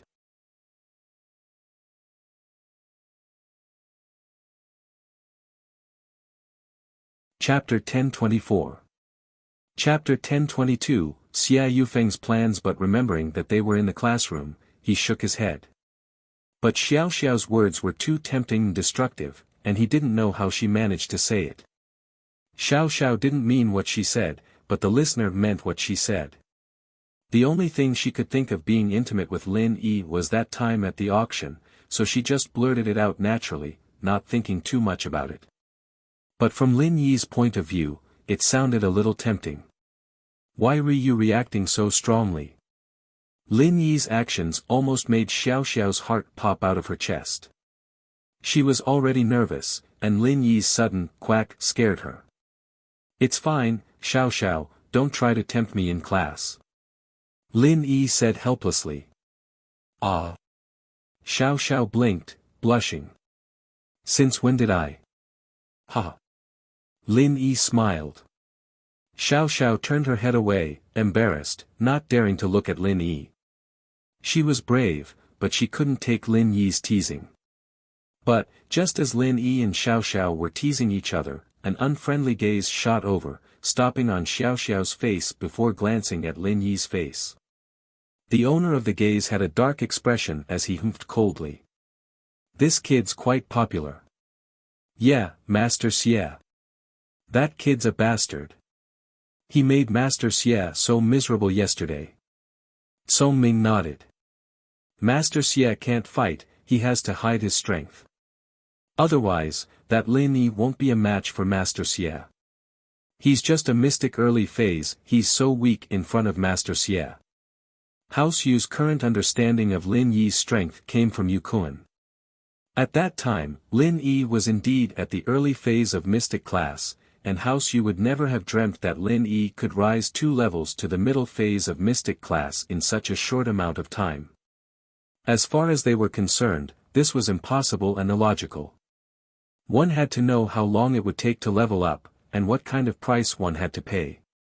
House Yu knew this very well, so they didn't think that Lin Yi could level up at all. So Yu Feng didn't know that Lin Yi was already a mystic mid-phase master. As far as he was concerned, he was a peak early phase mystic class master. It was more than enough to kill Lin Yi. He couldn't be blamed for thinking so. He didn't have a cheat like Lin Yi, so how could he see through Lin Yi's strength? Of course. But for the sake of House Yu's plan, I can't use my chi. I'll have to bear with it for now. Yu Feng humphed coldly. This Xiao Xiao is a slut too. Look at that dirty face of hers, getting so close with Lin Yi. She's not a good person either. Right, did you find out anything about the girls I asked you to investigate? Yu Feng wasn't able to get Xiao Xiao yesterday, so naturally, he was pissed. Seeing how close Xiao Xiao and Lin Yi were, he wasn't too happy either. Master Xie, other than Meng Yao, we've investigated the rest. This Xiao Xiao's family isn't anything special. Her father may be a secret agent, but he wouldn't go against House Yu just because of his daughter. Song Ming said. What about the others? Yu Feng nodded. That Yushu is from House Chen, it's best if you don't touch her, Master Xie. Song Ming said. House Chen. Noble House Chen. Yu Feng asked. Yes, her brother is Qin Yutian. Although Qin Yutian is the only practitioner left, it's still a noble house. Song Ming said. So it's best if you don't touch her. Oh, then let her go for now. That girl's pretty bad, I really don't want to mess with her. Yu Feng nodded. What about that Tang Yun? Normal family, her parents are laid off. They don't even have a house, staying in the hospital. Song Ming said. You can touch her, even if you kill her. Oh, not bad. Let's start with Xiao Xiao then look for that Tang Yun. Yu Feng nodded. Master Xie, this Xiao Xiao girl doesn't seem to be easy to handle. Should we do something? Song Ming suggested. In Yanjing, House Yu was a big family, so Song Ming and Pang Hu didn't care about anything when they were with Yu Feng. As far as they were concerned, hitting on girls like this was a common thing. Not yet, let's wait and see. My charm hasn't been unleashed yet, once it's unleashed, they'll throw themselves at me. Yu Feng remembered the scene of him getting beaten up yesterday and couldn't help but grit his teeth. Fuck, yesterday was supposed to be a good opportunity, but that Lin Yi kid just had to be there. Not only did I get beaten up, I didn't even get to show my strength. Young Master Xie, those people from yesterday, do you need me in Li Penghu? Song Ming made a beheading gesture as he said this. No need, we're new here, so it's best not to cause trouble. Yu Feng shook his head. We'll let them go for now, but we won't let this go just like that, we need to find out who they are first. No problem. Song Ming nodded. Yu Feng and the others were talking with their backs turned, so no one could hear them. Because of the angle they were at, they weren't worried that Lin Yi could read their lips. But, although Lin Yi didn't hear what they were saying, he knew that they were up to no good just by looking at how they were mumbling. He tightened his guard. The second class in the afternoon was physical education. Although some of the subjects were cancelled for the third year of high school, physical education was still maintained. First, it was to give the students a chance to exercise their bodies. Second, it was because Songshan City's high school entrance exam would be added to the physical education test. If they didn't pass, it would affect the exam. The additional PE test was a selective one, such as running, long jump, basketball, chin-ups, and sit-ups. The requirements for boys and girls were different as well. So, in order to get a good result in the PE test, the 12th year's PE class became a targeted training. It was just that in the summer, boys and girls didn't wear many clothes, and many girls wore skirts, so it was easier for them to be exposed. So, the PE class was separated for boys and girls, 1 week for girls.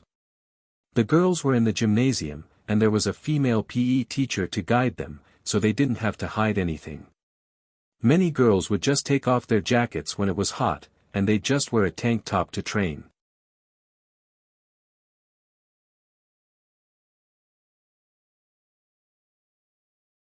Chapter 10:25. Who's afraid? Just then, Yushu walked over and looked at Xiao Xiao. Oh, Miss Dumb, do you want to go to the gym and have a showdown with me? You're the dumb girl.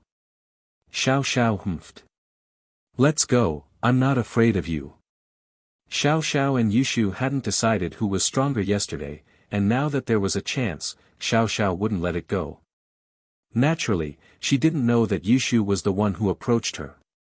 Meng Yao and Yushu had already discussed it, agreeing to Lin Yi dating Xiao Xiao at the last stage of her life. But if things went according to yesterday's situation, there would be some conflict, and if things changed all of a sudden, Xiao Xiao would be suspicious. So, Meng Yao told Yushu to think of a way to get closer to Xiao Xiao. At the very least, they wouldn't be so out of place in the future. Lin Yi, here's your phone. Help me take care of it. Xiao Xiao gave the phone to Lin Yi. Phones weren't allowed in the gymnasium. One reason was that it would affect training, and the other was that people with bad intentions might take pictures of students with their phones. That would be a problem. And so, there were electronic detectors at the entrance of the gymnasium, and as time went by, no one brought their phones in anymore. They didn't feel safe leaving their phone in the box at the entrance, afraid that someone might take it away. Okay. Lin Yi nodded and took Xiao Xiao's phone, watching her and Yushu leave the classroom. A smile appeared on Lin Yi's lips. It seemed that Yushu had made her move. With Shu's methods, these two devils would probably be playing together soon. Lin Yi's guess was correct. Yushu was indeed making her move. She was planning to become Xiao Xiao's rival first, and then occasionally work together to mess with her. Their relationship would definitely grow stronger. Lin Yi's previous phone was broken by Ma Zhu, so he was using a phone that was similar to Shu's flip phone, but it had fewer functions. The system wasn't smart, and there wasn't much to play in the games. This class was a physical education class for the girls, but it was a self-study class for the boys. They could read in the classroom, and of course, no one would stop them if they wanted to go to the field to play. However, Year 3 students were more or less self-conscious. Who would want to play when the college entrance examination was coming up? Besides, even if he went to play, who would he play with? Could it be that he was playing by himself? Although Lin Yi would listen attentively in class, he would not review after class. After Xiao Xiao left, Lin Yi played with Xiao Xiao's phone casually, pulling out Plants vs. Zombies and playing it out of boredom. "Boss, you're with Xiao Xiao?" Kong Xiaobo waited until all the girls were gone before turning around and asking with shifty eyes. "What do you mean by with?" "It sounds so bad," Lin Yi smiled bitterly. Heh, I heard you guys whispering in class. I think Xiao Xiao even asked you to touch her chest. Xiaobo said with a chuckle. Lin Yi was speechless. Did Kong Xiaobo hear that? But Lin Yi could only explain, "I didn't touch her just now. You know how she is, she dares to say anything." Oh. Kong Xiaobo nodded, "I know you didn't touch her, but you guys are developing pretty fast, aren't you? Plus, I saw her with Tang Yun this afternoon."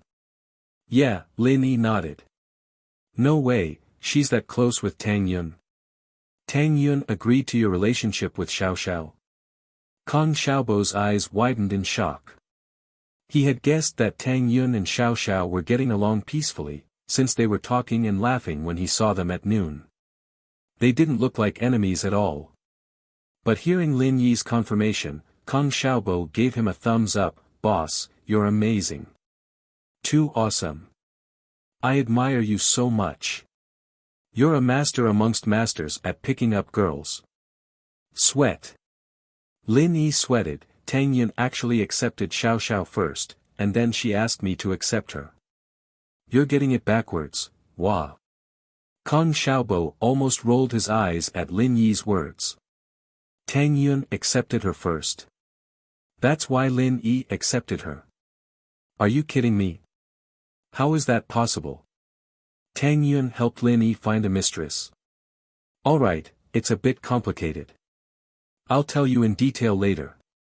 Lin Yi didn't want to hide Xiao Xiao's condition from Kong Xiaobo. Only when Kong Xiaobo understood everything would he be able to cooperate with him. What is it? Tell me now. Kong Xiaobo was curious. Sure. Lin Yi nodded. Let's go for a walk then. Kong Xiaobo stood up with Lin Yi, and the two left the classroom, heading downstairs. Yu Feng, Song Ming, and Peng Hu, on the other hand, were whispering to each other, plotting something. Master Xie, I heard that girls don't wear much in PE class, and some of them are revealing. Song Ming said softly. Oh. Yu Feng was interested. Really? Of course it's true. Think about it, it's summer now, and the gym is hot. You'd be sweating when you exercise, and then. Heh. Song Ming said with a perverted smile. Then wouldn't there be a lot of peeping? You just transferred here, and you already know about it. How could the people who used to study here not know about it? Yu Feng didn't really believe it. Of course they know, but the gym's windows are really high, and the shortest is at least 3 meters. Who can even look up there? Song Ming smiled, only a master like you can fly up there. But that's not a good idea, right? What if someone sees it? Yu Feng hesitated. Although peeping was very exciting, he couldn't afford to lose his reputation. Especially when he wanted to pick up girls in school. He might feel good after peeping for a while, but if he was discovered, his reputation would go down the drain. Behind the gym is the mountain behind the school, who would see it? Song Ming smiled, I've already scouted the area. You've planned this all along, huh? Yufeng nodded after hearing that the back of the gym was facing the mountain behind the school. That's right, I've already thought about it. I'll use the camera to take pictures of Xiao Xiao and the others, and use it to threaten them. If they don't listen to Master Xie, I'll expose them. Let's see how shameless they are.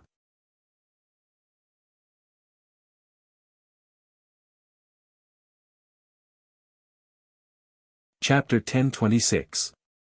Fight to the death. Alright, we'll go now. Is the camera ready? Yufeng asked.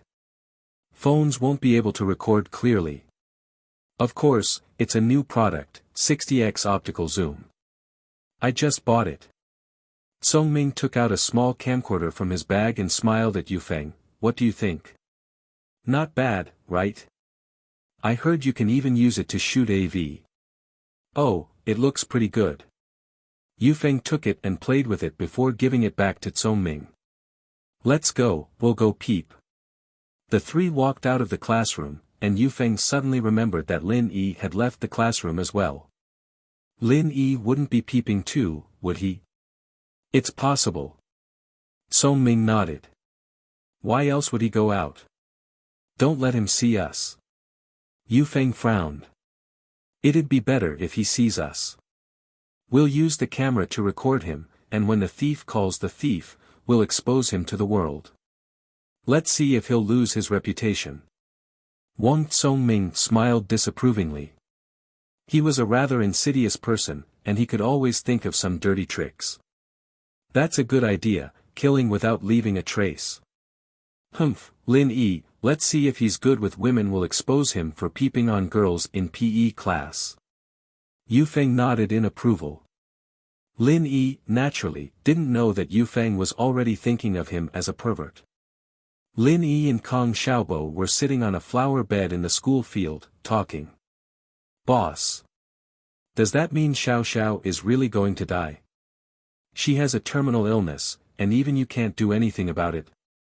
Kong Xiaobo's eyes went wide after hearing Lin Yi's explanation. He never would have thought that the energetic Xiao Xiao was someone who was about to die. I can't do anything about it either. Lin Yi shook his head helplessly. My medical skills aren't omnipotent. It's limited to the known illnesses, but for the unknown. I can't do anything about it. I said it before, I can't find anything in Xiao Xiao's body. How am I supposed to cure her? That's true. We don't even know what illness she has, so how can we cure it? Kong Xiaobo sighed. She's so pitiful, even the heavens are jealous of her beauty. Yeah, I thought she had an ulterior motive when she approached me, but it doesn't matter now. She's willing to let me teach her how to race, or anything else. She only has less than a year left to live, and I'll try my best to satisfy her wishes. Lin Yi had thought things through as well. If Xiao Xiao liked racing, then he'd do his best to satisfy her wishes, but this racing couldn't be done on normal roads. It was too dangerous. Lin Yi decided to bring Xiao Xiao to a race and let her experience what it was like to race. Boss, actually, Xiao Xiao told me a couple of times about you before, but I didn't tell you. Kong Xiaobo decided to be honest with Lin Yi after some hesitation. Oh. Lin Yi narrowed his eyes as he smiled at Kong Xiaobo. Kong Xiaobo was a little embarrassed from Lin Yi's stare. He coughed dryly. Boss, actually, Xiao Xiao told me that she likes you and wants to pursue you. I saw how pitiful she was, and my heart softened. I told her how to pursue you. Oh. How? Lin Yi smiled. I told her that you're a good person, boss, and you can be persuaded but not cowed. If she goes against you, then there's no hope, but if she goes along with you, then there's still hope. Kong Xiaobo said, embarrassed. It's nothing. Lin Yi nodded.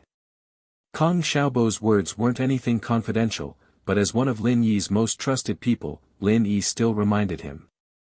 Xiaobo, you mean well, but don't say these things again. You need to learn how to keep it a secret. I know, boss.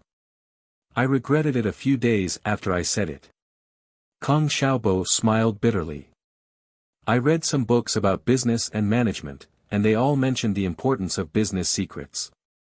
But now that I said it, I'm relieved. This isn't considered a business secret. Lin Yi waved his hand. But if you see a girl who likes me and asks her to chase me, I can't stand it. This kind of good thing, why doesn't it happen to me? Kong Xiaobo also smiled. Oh right, boss, the product launch at the beginning of next month, Boss Lai also asked me to attend, but I think I'm still in the internship stage. It's not suitable for me to walk on the stage, right? What's not suitable about it? There will be more occasions like this in the future, there will be a process of adaptation, Lin Yi said. When the time comes, just follow Fatty Lai and watch more. Okay, boss. Kong Xiaobo nodded.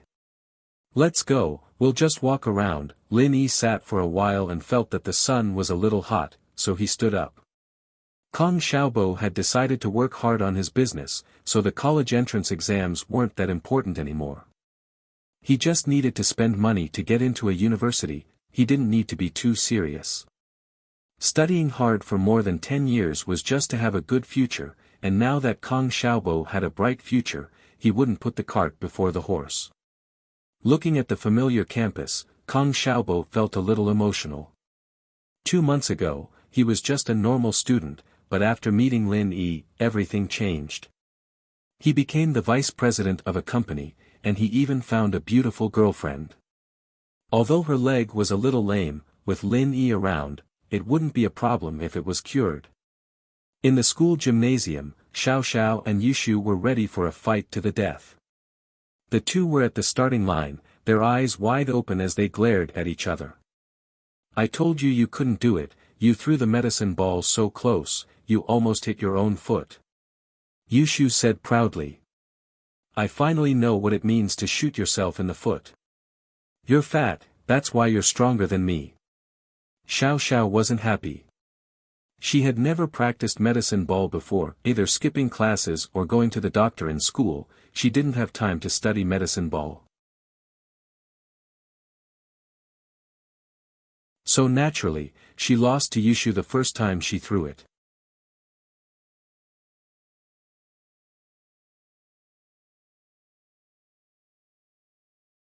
Chapter 1027. Chapter 1025, Successful Counterattack. Shu, how could you say something so rude? Meng Yao, who was standing beside Yushu, glared at her when she heard what Yushu said. Yao Yao, I got it. Yushu stuck her tongue out. You.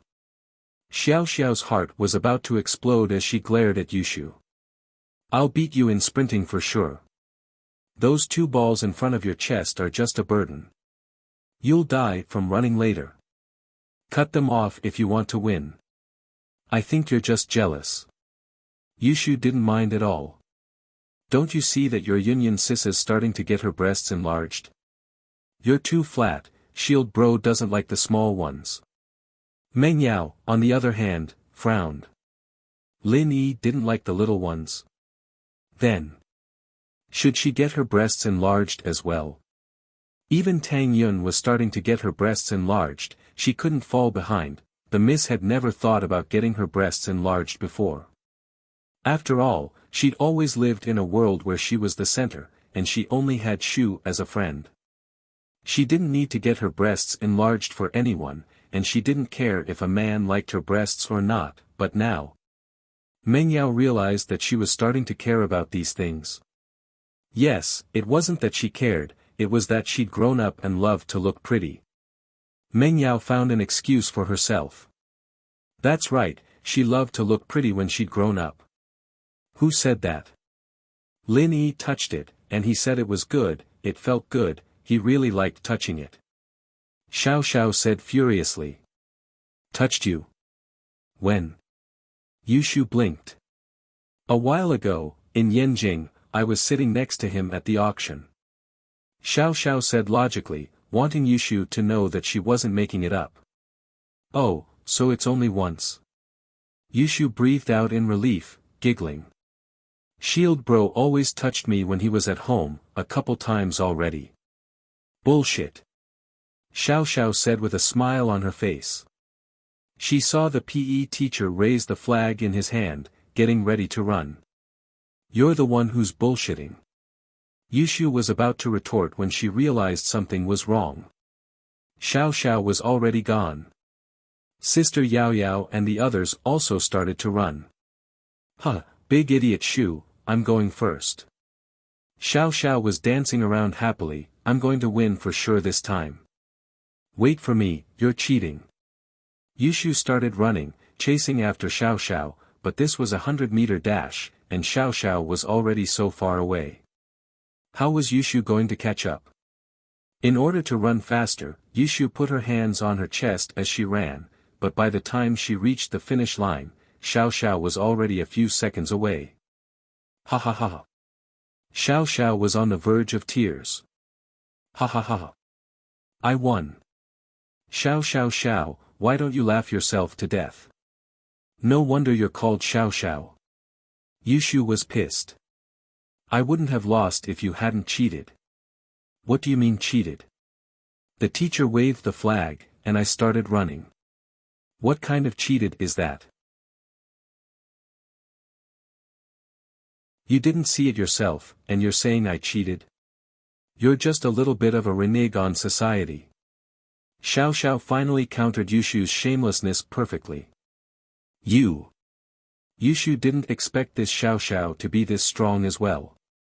She couldn't get the upper hand at all when fighting her, and the two of them were evenly matched right now. Ha ha ha. I'm dying of laughter. Xiao Xiao didn't stop laughing, but after 2 laughs, she stopped abruptly, clutching her stomach as she crouched down in pain. Yushu looked at Xiao Xiao, confused. What's wrong? I just ran, and I'm laughing so hard, it hurts. Xiao Xiao said weakly as she crouched on the ground. Ah.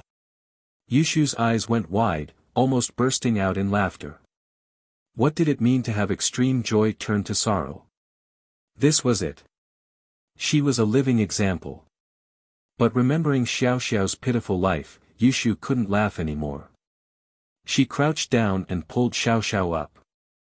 Let's go, I'll help you to the chair over there to rest. The PE teacher noticed something was wrong and walked over, asking what was going on. Meng Yao stayed behind to explain, telling the teacher that Xiao Xiao was just choking, and the teacher let out a sigh of relief before leaving. If something were to happen to the student, the PE teacher would be held responsible as well. Xiao Xiao looked at Yushu, shocked. The two were enemies, and she didn't believe that Yushu would be so nice as to help her to rest. You're really going to help me to rest?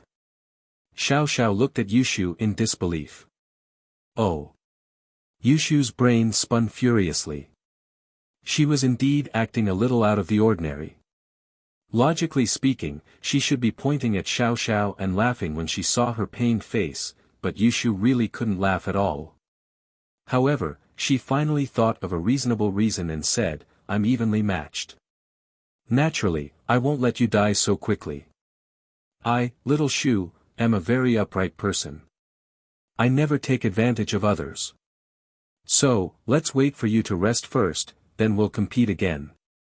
It's a tie now. I see. Xiao Xiao nodded after hearing Yushu's explanation. You're not a bad person. If you didn't fight with me over Lin Yi, we'd be playing together. Yeah, I think so too, Yushu nodded. The two sat on the chairs at the side of the gym and rested. After resting for a while, Xiao Xiao felt more or less recovered, but she didn't dare do any more strenuous exercises. I'm afraid I can't fight you today. I'm still feeling a little uncomfortable, and I'm afraid I'll have a chest ache again. It's fine, we'll fight with words if we can't fight. Yushu said nonchalantly. Fight with words. Xiao Xiao blinked. Fight with pranks, see who's better at pranking. Yushu said. That's a good idea. But who are we pranking? I'll say this first, I'm not going to prank Lin Yi. Xiao Xiao's butt hurt just thinking about pranking Lin Yi. Plus, she didn't want to prank Lin Yi right now. Oh, you can't prank Shield bro, he's too strong. Only an idiot would prank him. Yushu shook her head and looked at Xiao Xiao, smiling evilly.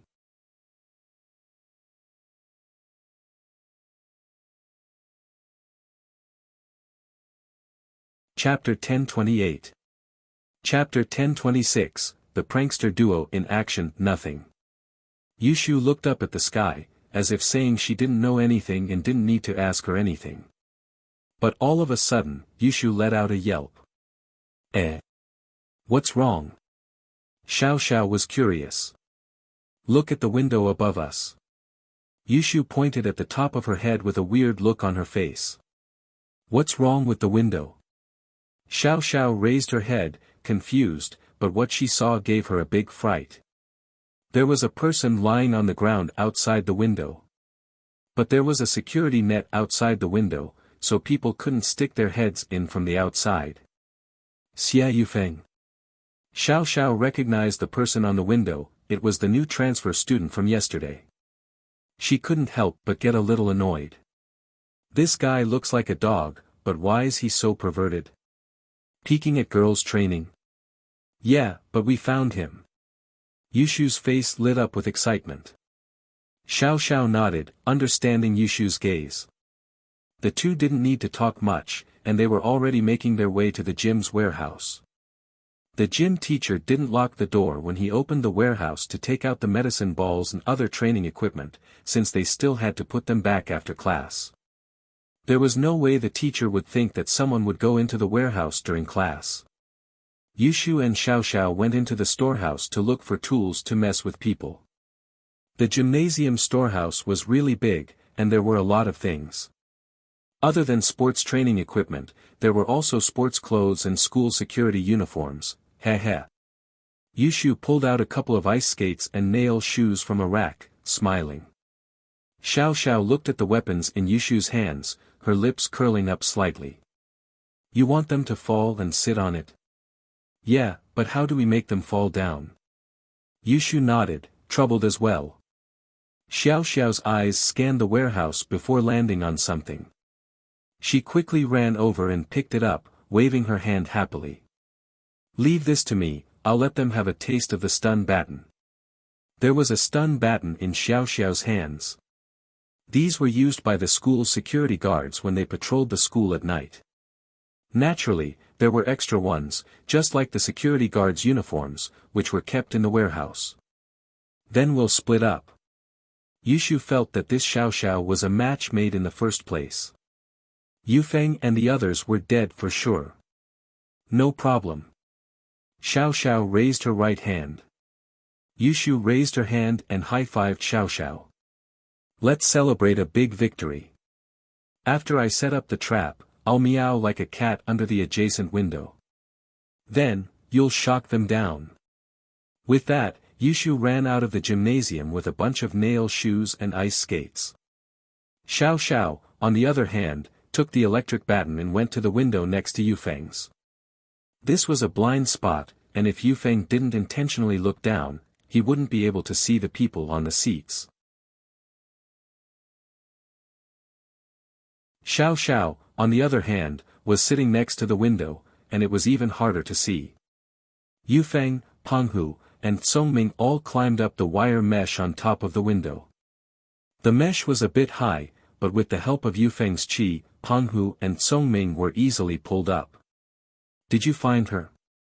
How come I don't see Xiao Xiao? Yufeng looked outside the window for a long time, but he didn't see Xiao Xiao anywhere. He mumbled to himself, this girl isn't skipping class, is she? Yeah, I don't see her either, but I see Mengyao. She's wearing shorts, and she didn't take off her shirt, so there's nothing to see. Song Ming said regretfully. I don't see that big tits Yushu either. Peng Hu said pervertedly. Every time I think of her breasts, I can't sleep. Yushu had just walked under the three when she heard Peng Hu talking bad about her. She was pissed. Her breasts were for shield bro, and he dared to fantasize about her. Humph, I'll leave this ice skate to you. You better sit on your balls. Yushu lined up the ice skate and nail shoes in the path of the three's fall, and she snuck under the wall next to the window. This way, the three wouldn't be able to see her from their angle. After doing all this, Yushu pinched her nose and meowed like a cat. Meow, the cat's meow gave the three of them a scare. Yufeng was a mystic, but in order to hide his identity, he didn't dare use his qi casually. He only used a bit of qi when he went up the wire, and the rest was suppressed inside his body. Who knew when Lin Yi would show up? He saw Lin Yi come out of the class. What if Lin Yi came here? So naturally, he didn't notice Yushu coming over. What's that sound? Yufeng frowned. Sounds like a cat, it's fine. Song Ming shook his head. Yeah, it's a cat, and it's a female cat in heat. Peng Hu added. Oh. Yufeng nodded and continued peeping. Yushu was pissed. Your mother is the female cat in heat. You'll get it later. In the gymnasium, Xiao Xiao heard Yushu's signal and quickly climbed up the back of the seat to the edge of the window. Since there were seats to support her feet, and the inside of the gymnasium was higher than the outside, it was easy for her to climb up to the window. Hee hee. Xiao Xiao grinned and turned on the electric baton, stabbing it into the barbed wire. The wires outside the window were all interconnected, and so when Xiao Xiao touched them with the baton, Yufeng, Song Ming, and Peng Hu cried out in pain, shivering as they fell off the wire. But, the moment he landed, he saw the spiked shoes and ice skates, and he jumped in fright. If he sat on them, he'd get an anal fistula. Yufeng jumped in fright. He subconsciously wanted to use his qi to protect himself and jump away. That would push Song Ming and Peng Hu away. Isn't this Yufeng? Are you a trapeze artist?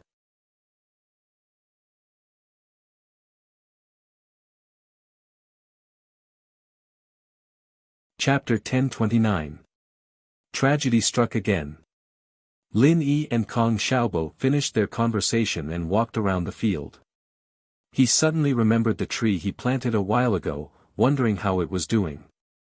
He decided to go to the back hill with Kong Xiaobo when he saw Yushu setting up a trap. But Lin Yi didn't say anything. He wanted to see how Yufeng would take the bait after Yushu was done. Logically speaking, with Xia Yufeng's skills, even if he saw the spiked shoes and ice skates, he would be able to jump away. It wouldn't pose any threat to him. The next moment, Lin Yi saw Yushu hiding in a corner and meowing like a cat. Not long after, Yufeng and the other two cried out as if they were hit by something and fell from the wire. Lin Yi took a closer look and saw Xiao Xiao on the other side of the window, covering her mouth as she giggled. Lin Yi suddenly felt a chill. These two girls were too bad. This Xia Yufeng was really unlucky to have met these two. However, Lin Yi noticed that Xia Yufeng was using qi to protect himself, so Lin Yi came out. He knew that Yufeng was purposely hiding his true strength in front of him, but he didn't mind letting Yufeng have a taste of his own medicine. As expected, the moment Lin Yi opened his mouth, Yufeng dispersed his qi. Yufeng subconsciously dispersed his qi, but after doing so, he suddenly remembered that he had spikes and ice skates on his butt. This was not a joke. If he were to be pricked, would it be any better? Even if his strength was discovered by Lin Yi, he couldn't just watch as he sat on a nail shoe. That was undoubtedly equivalent to courting death. But by the time he realized this, it was already too late. By the time he wanted to circulate his true qi again, it was already too late. He directly sat down on the nail shoe and let out another miserable howl.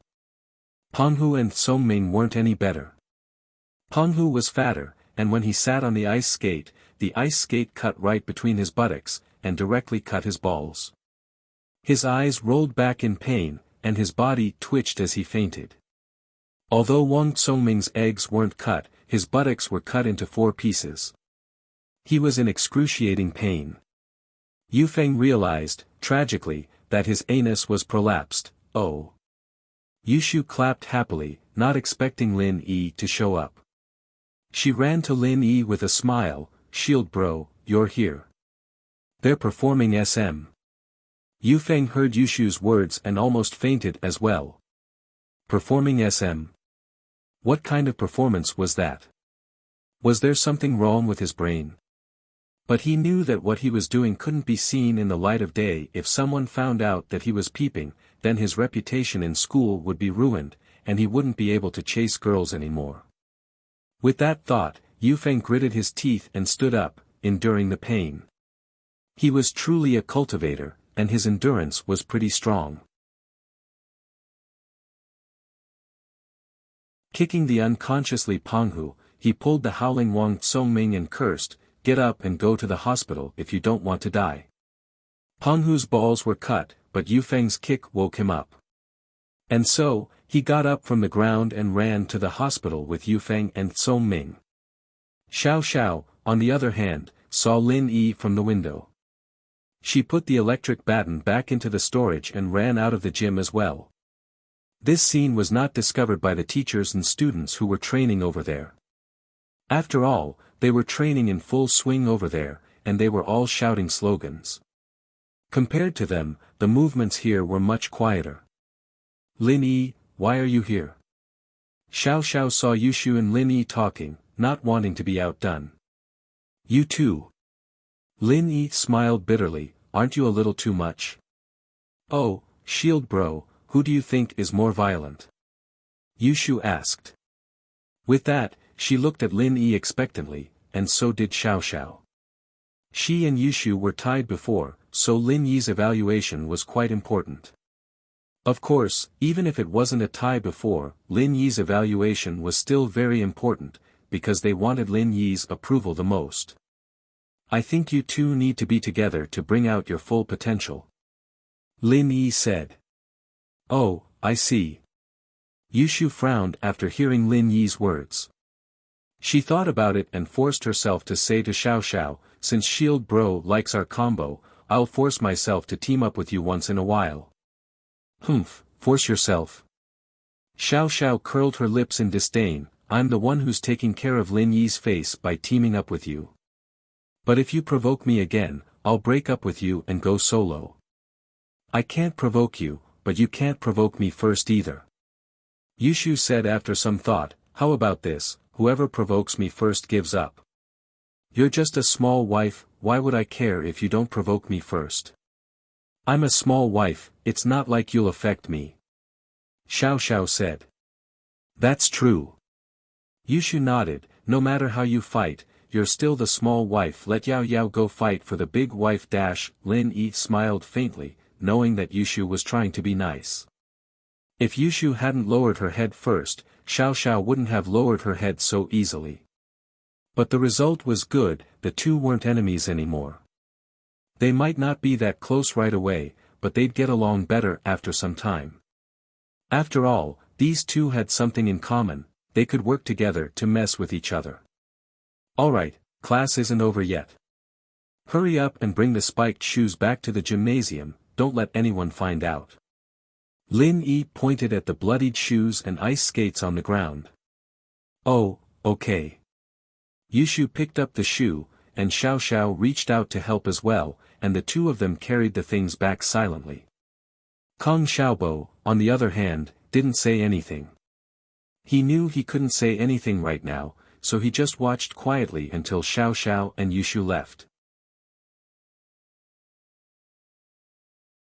He sighed, "That Xia Yufeng sure is unlucky, getting his ass kicked. Thank goodness you were able to tame these two devils, boss. Otherwise, how are we supposed to live in the future?" Lin Yi smiled. It was true, Yushu and Xiao Xiao were devils in front of outsiders, but they were very gentle to him.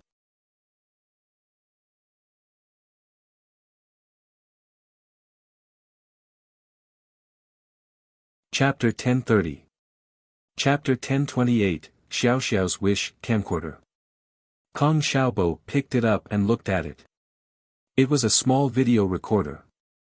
They're not trying to take pictures, are they? Lin Yi shrugged. Let's see if there's a video and delete it. Kong Xiaobo pulled up the video and saw that it was indeed from the gymnasium. A group of girls were training, and some of the girls were wearing very little. But Meng Yao and Yushu weren't there. Kong Xiaobo took a quick look and deleted the video. He was a pervert, but he wouldn't look at immoral things like this. Boss, what do we do with this camcorder? Kong Xiaobo asked. You take it back and play with it. You don't want to give it back to Yufeng, do you? Lin Yi didn't even think about giving it back. Oh, that's fine. I'll give it to Fun to play with. Kong Xiaobo put the camcorder away happily. After this incident, Lin Yi didn't want to stay in the school anymore. He turned to Kong Xiaobo. Let's go back to class. Kong Xiaobo wanted to go back and study the camcorder as well so that he could take a selfie with Fun.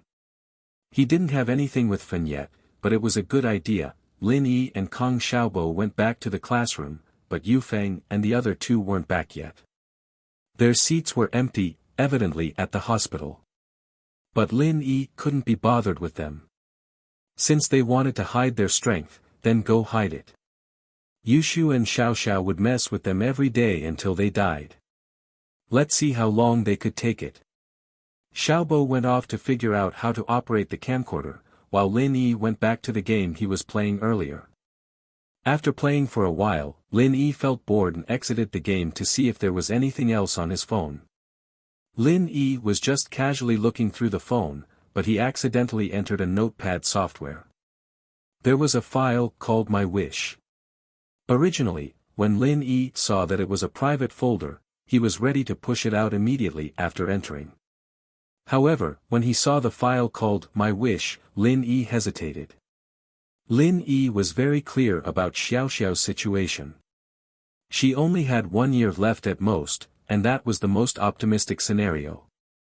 To put it in a sad way, Xiao Xiao might die tomorrow, and so, Lin Yi cared a lot about Xiao Xiao's dying wish. If it was possible, Lin Yi wanted to make it come true for Xiao Xiao. This would allow Xiao Xiao to live a life without regrets. But just when Lin Yi was about to look at the file named My Wish, the bell rang at an untimely time. Lin Yi frowned. There was some distance between the gym and the school building, but Xiao Xiao would be back in a few minutes. With that thought, Lin Yi didn't hesitate any longer. He opened the file called My Wish and looked at the contents. After opening it, Lin Yi realized that this My Wish document wasn't completed in one day. It was divided into many pages. Each page only had one wish and the date of the wish. If the wish was fulfilled, Xiao Xiao would mark it as fulfilled on the index page. If it wasn't fulfilled, there was no mark. Lin Yi smiled bitterly. If it was all written on one page, Lin Yi might be able to finish it in a few minutes, but if he had to go through it page by page, he might not be able to finish it today. But there was physical education every week, and Lin Yi wasn't in a rush to finish it all in one day. He'd read as much as he could today, and pick the easier ones to help Xiao Xiao first.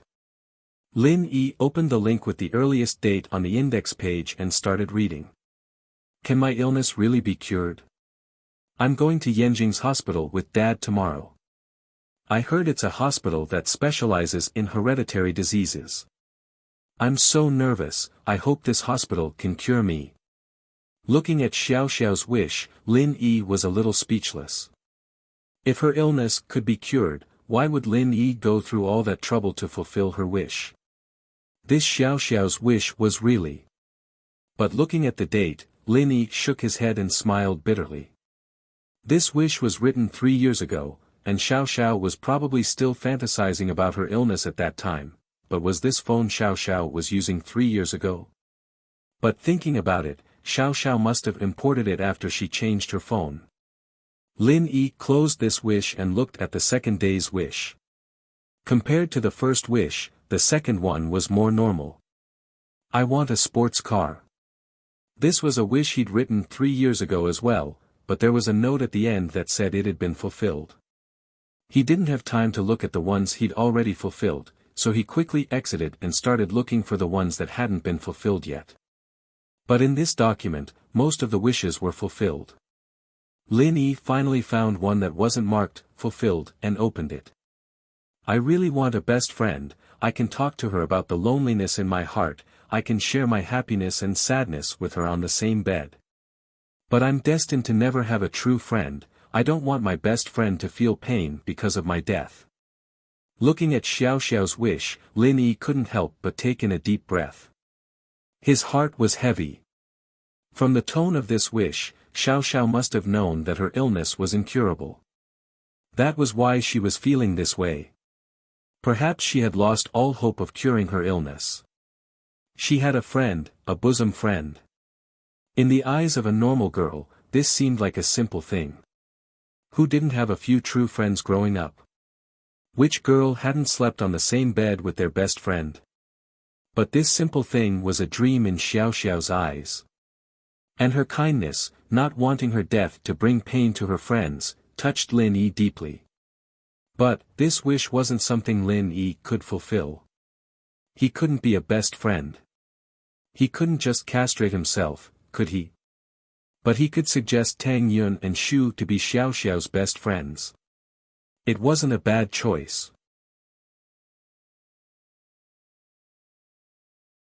Lin Yi quickly took a picture of the wish with his phone, not daring to waste any more time as he opened the other wish that wasn't marked already fulfilled and started reading it.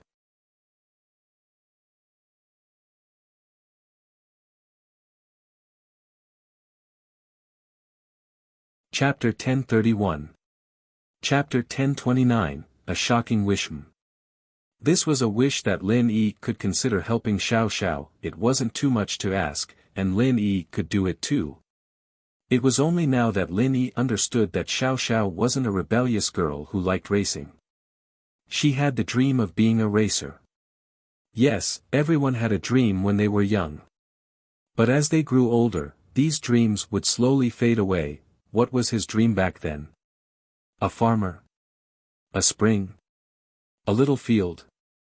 Yes, Lin Yi's dream was very simple. When he was with his old man, Lin Yi didn't think that he would become an assassin in the future, nor did he think about what kind of life he would have in the future. He thought that he would be the same as the other kids from the countryside, like Herr Gooden, farming with him to support the family. But after Lin Yi grew up, he started doing all sorts of simple and complicated missions. Lin Yi didn't know what his dream was anymore. These days of wandering were his life, and when he was free, he would chat with Herr Gooden in his old home. It was the most relaxing time of his life. As time went on, he grew up, and so did Herr Gooden. His fate changed with his old man, and he was destined to never be a farmer, and Herr Gooden's fate changed because of him as well. He was destined to never be a normal farmer. He had to be a farmer in his old home. Thinking of Herr Gooden, Lin Yi started to miss him. He hadn't seen him in a while, and he wondered if he was done with the spring plowing. He should be done, right? He needed to find some time to call him and ask him to come to Songshan, and so, other than his childhood, Lin Yi's life right now was the most relaxing he'd ever had. He had food, he had beauties, and while it was dangerous, Lin Yi enjoyed it. But even so, Lin Yi still felt that his life was better than Xiao Xiao's. His life was uncertain, but he had a friend, Herr Gooden. Gooden was a bit rash and reckless, but Lin Yi liked him. At the very least, he was a straightforward person. Whatever Lin Yi said to him, he would only chuckle and would never spread it out. So, Lin Yi didn't hide anything from Gooden, and Gooden was a loyal listener. Shaking his head, Lin Yi suddenly remembered that he didn't have much time left.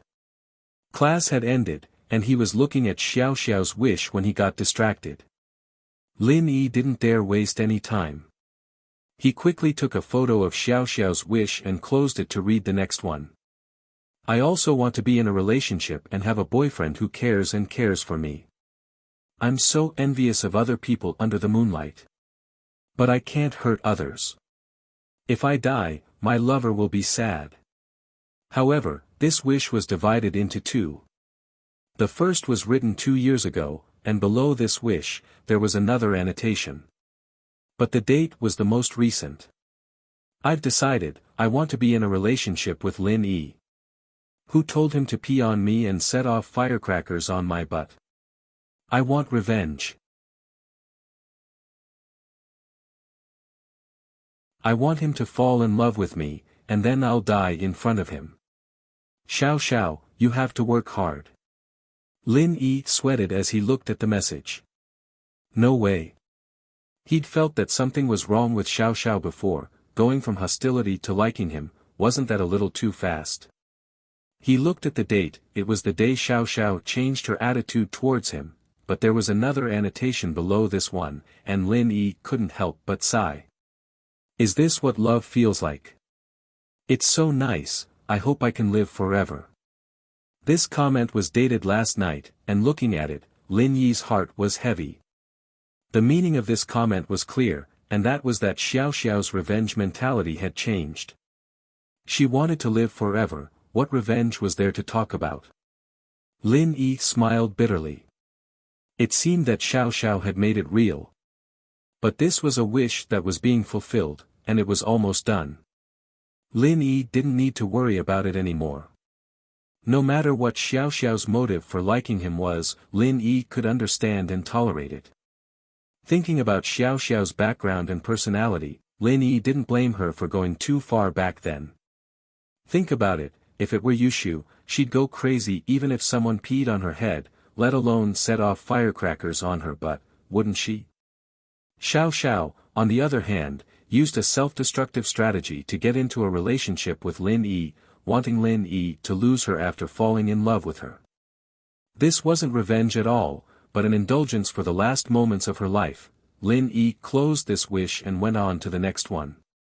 I saw a TV show today, the main male and female characters were watching the sunrise together, cooking breakfast with seawater, it's so romantic. I want to. But I want to eat poached eggs. Lin Yi looked at Xiao Xiao's weird wish and couldn't help but find it funny.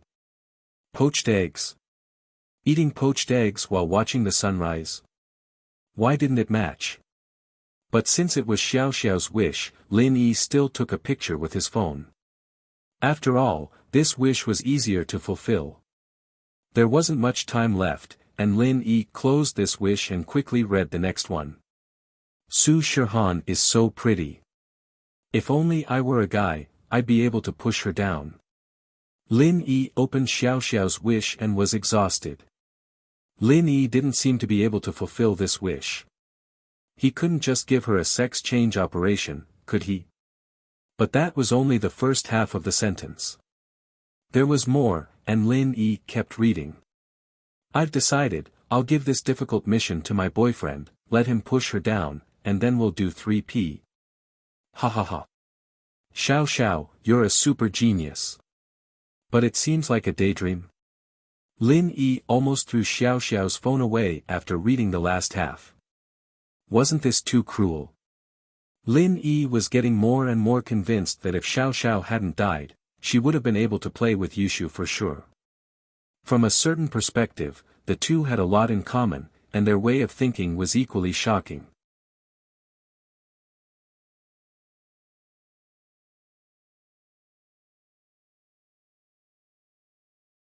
Chapter 1032. Wish Fulfilled. After reading this wish, Lin Yi closed it and was about to read the other wishes when Lin Yi saw that the girls in his class were starting to enter the classroom. That Feng Xiao Xiao should be one step ahead and one step behind. Lin Yi quickly exited his phone and opened up the game. Xiao Xiao and Yushu walked into the classroom together, and the two were talking and joking, as if the conflict from before had disappeared. But it was obvious that the two weren't that close yet. It was impossible for them to become close in one day. Xiao Xiao walked over to Lin Yi and sat down. She saw Lin Yi playing with her phone, so she asked curiously, "What are you doing?" "Playing a game." Lin Yi acted like he just saw Xiao Xiao and put the phone on the table. You're back. Yeah, I'm back. Xiao Xiao picked up the phone and looked at the game on the screen. Do you still want to play? No, Lin Yi shook his head. This phone isn't bad, I'll go buy one in a couple of days. Then you buy mine too, we'll be a couple's phone. Xiao Xiao closed the game on her phone and put it in her pocket, not even thinking that Lin Yi had already seen the wish in it. Yeah. Lin Yi answered casually. Lin Yi's quick answer stunned Xiao Xiao. She didn't think that Lin Yi would agree to her suggestion so easily. If it were before, Lin Yi would have rejected her right away, right? Then we'll go buy one after school. Xiao Xiao asked excitedly. We'll see, Lin Yi shook his head, the phone shops are all closed after school, let's wait until the weekend. Sure. Xiao Xiao heard the first half of the sentence and thought that he was just brushing her off again, but the second half told her that it wasn't the case. She was happy once more. Xiao Xiao, why do you always want to learn how to race with me? Lin Yi brought the topic to Xiao Xiao's wish. Lin Yi used to think that Xiao Xiao was just messing around, ignoring the fact that it was her dream to be a racer. Because I'm interested in cars. After watching Fast and Furious, I wanted to be a racer. Xiao Xiao didn't hide it and smiled, but I know that's impossible. My skills are just so, who would let me race? Oh. I see. Lin Yi nodded, I thought you were just messing around. If you really want to be a racer, I can teach you. Really? Xiao Xiao's eyes went wide. Happiness came too abruptly, and she wasn't prepared for it. Good things kept happening these 2 days, and Xiao Xiao didn't know how to react. She felt like she was dreaming, it was too surreal. Of course it's true, I never lied to you when I promised you something. Lin Yi smiled. Ugh. Xiao Xiao was so excited she couldn't speak, but after the excitement passed, she sighed, man, forget it, I don't think I'll learn it. You can't learn how to drive in a short time, you need constant training. I don't have that much patience. Xiao Xiao said that, but it was just an excuse. What she was really worried about was that she didn't know how much longer she could live. She only had a few months left in her life, and even if she went to learn how to drive, she wouldn't be able to do much. She might as well use this time to do something else. But Lin Yi understood the meaning behind Xiao Xiao's excuse. Xiao Xiao said she didn't have that much patience, but she didn't have that much time left. Lin Yi sighed in his heart, but didn't show anything on his face. Songshan should have those underground racetracks too, right? Have you been there? Of course I have, of course I have. Xiao Xiao perked up at the mention of racing, as if she'd forgotten her sadness. It's on Mount Belong's Coiling Mountain Road. It's an underground racetrack, and there's a race every Friday night. People who love racing go there to practice too. Oh. Have you participated in a race before? Lin Yi asked with a smile. My skills aren't good, I can only practice. I won't be able to do it in a real race. Xiao Xiao shook her head. At most you'll lose, what else? Lin Yi found it strange, at least you'll be able to participate in a race, it's an experience. It's not that simple. The loser has to pay the price. Xiao Xiao shook her head, the loser has to give the winner 200,000. Where would I get that much money? I'd be better off selling myself. Lin Yi clicked his tongue inwardly. As expected, there was some profit involved in this. There wouldn't be a race for no reason. 200,000 wasn't much to Lin Yi, but it was a lot to Xiao Xiao. If she had the money, she wouldn't have just bought an Audi TT. She'd have bought an Audi R8 or something. Then does it mean I get 200,000 if I win? Lin Yi asked. No, the winner only gets 150,000, and the other 50,000 goes to the organizer. Xiao Xiao said. Oh. This organization is quite profitable.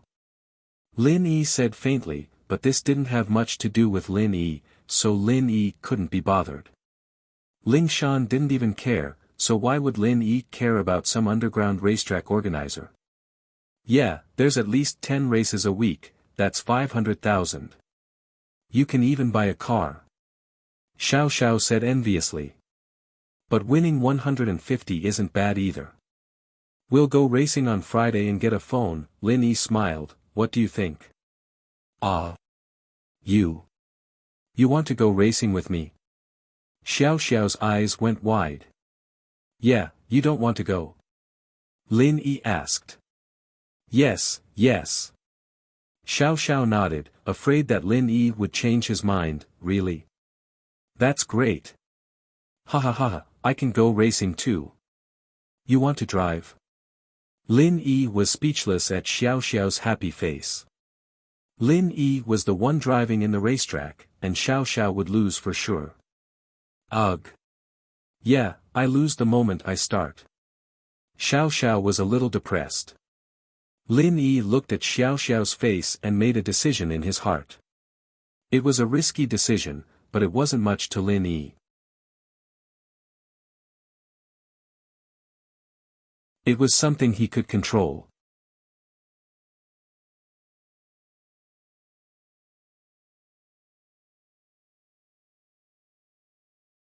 Chapter 1033. Who was Gooden? Looking at her beloved sports car, Xiao Xiao felt the urge to smash it. Sports car, it's not that I don't like you.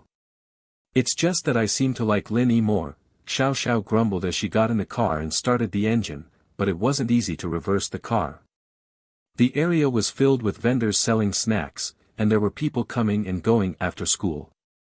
In the past, Xiao Xiao didn't even need to reverse her car, she could just turn around and leave, but today there was a Lamborghini next to her car, so she had no choice but to reverse. Lin Yi frowned when he saw this. This Xia Yufeng was going to the doctor, but he didn't drive the car away. In truth, it wasn't that Yufeng didn't want to drive it away, it was because he couldn't. His butt was cut, and it would hurt even if he sat down, let alone drive. Yufeng, Ming, and Peng Hu called an ambulance right away, not even thinking about driving. I can't get it out. Lin Yi, help me get the car out. Xiao Xiao wanted to say that she wouldn't drive home, but she couldn't bring herself to say it. Whose car is this? Why isn't it driving away? Tang Yun looked at the Lamborghini curiously as well. She didn't know what kind of car it was, but it shouldn't be cheap. Who would park their car here for so long and not drive away? That's Xia Yufeng from yesterday. Lin Yi said. But the kid is unlucky today, Xiao Xiao and Shu messed with him. He probably can't drive anymore, he's in the hospital getting some medicine. Oh. What's going on? Tang Yun was curious and confused. Huh, Xiao Xiao, tell Yun Yun what happened, I'll help you get the car out. Lin Yi said. All right. Xiao Xiao was more than happy to share this with Tang Yun, too. She happily pulled Tang Yun's hand to talk. Compared to Yushu, Xiao Xiao's relationship with Tang Yun was a lot closer. The two had lunch together, and they were even more in sync now. In fact, this was because Xiao Xiao was trying to get to know Tang Yun, and Tang Yun was doing it on purpose. That was why their relationship improved so much. Lin Yi walked over, but he didn't get in Xiao Xiao's car. Instead, he went to Yufeng's Lamborghini and raised his leg to kick it. Bang! A loud bang sounded, and the Lamborghini was kicked sideways by Lin Yi, but Lin Yi didn't stop there. He kicked it again, and the car moved sideways again. Lin Yi frowned and kept kicking, and soon, the brand new Lamborghini was full of dents from Lin Yi's kicks, and the alarm went off. But the people on the food street all knew Lin Yi, and they knew how domineering Lin Yi was. No one tried to stop him, and some were even gloating. This stupid car owner was blocking Lin Yi's way. In the blink of an eye, the Lamborghini was kicked to the bottom of the wall by Lin Yi, and the driver's door was stuck to the wall as well. If he didn't climb over from the passenger seat, he wouldn't even be able to drive the car away. Xiao Xiao and Tang Yun were stunned as they looked at Lin Yi. But Lin Yi had done too many ruthless things. Lin Yi had torn down Zhao Qibing's skyscraper twice, let alone a car. Tang Yun was already used to it, but Xiao Xiao couldn't close her mouth. Damn! That's so cool. Xiao Xiao didn't expect Lin Yi to be this strong, sending the Lamborghini to the wall with just a few kicks. Yufeng would probably be crying tomorrow morning when he saw his new car in the corner of the wall, riddled with scars, wouldn't he? It's done. Lin Yi walked back casually, as if he wasn't the one who kicked the car. He walked to Tang Yun and Xiao Xiao. Let's go. Xiao Xiao told Tang Yun about Yufeng's tragic experience, and Tang Yun started to sympathize with the guy. He was beaten up by gangsters yesterday, and today he was sitting on a nail shoe. Not only that, but his new car was destroyed by Lin Yi. Why was this guy so unlucky? Did he have to go to the West to seek scriptures and come here to suffer? Xiao Xiao didn't want to leave, but she didn't want to make it too obvious. Since Lin Yi had cleared the obstacles around her car, she could drive it out smoothly. The Volkswagen Beetle and Audi TT left the food street behind the school. Lin Yi sent Tang Yun to the hospital and parted ways with Xiao Xiao at the intersection ahead. How's the renovations going? When can we move in? Lin Yi asked as he drove.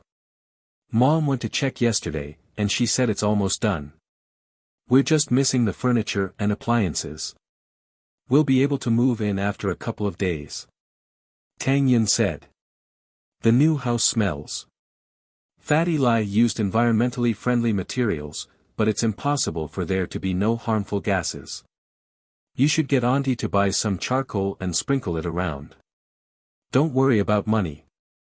Lin Yi nodded. Yeah, I know. Tang Yun obviously knew what kind of person her mother was. She couldn't help but laugh at Lin Yi's words. I really need to talk to her about it. Tell her not to be greedy. Just say that the smell of the renovations affects fertility. If you can't have a baby after smelling it, I won't want you anymore. Lin Yi said to Tang Yun. Huh? Tang Yun blinked and blushed. What kind of lousy reason is that? Lousy reason, but it'll definitely work. Lin Yi smiled. Tang Yun nodded. She had to admit that Lin Yi's method was effective.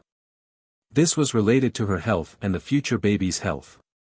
No matter how stingy a mother was, she couldn't risk her own life. Then. If I really can't have a baby, will you still want me? Tang Yun suddenly thought of something. What if there really was something wrong with her body? She had never had a baby before.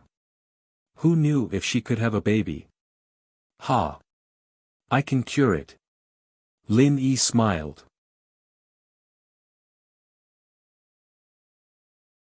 Tang Yun was a little disappointed. She actually wanted to hear him say that he wanted it, not that he could cure it.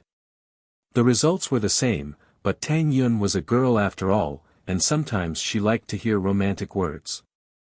Lin Yi drove Tang Yun back to the hospital and drove home. He called Widow Wang's grocery store in the village. However, the phone rang a few times and no one picked up. Just as Lin Yi was about to hang up, someone picked up. It wasn't Widow Wang's voice. It was a man's voice. Hello. West Star Mountain Village. Which one are you looking for? Hello, can you help me find Air Gooden? Lin Yi didn't know who this person was. He said politely. Air Gooden. Who is it? The person froze.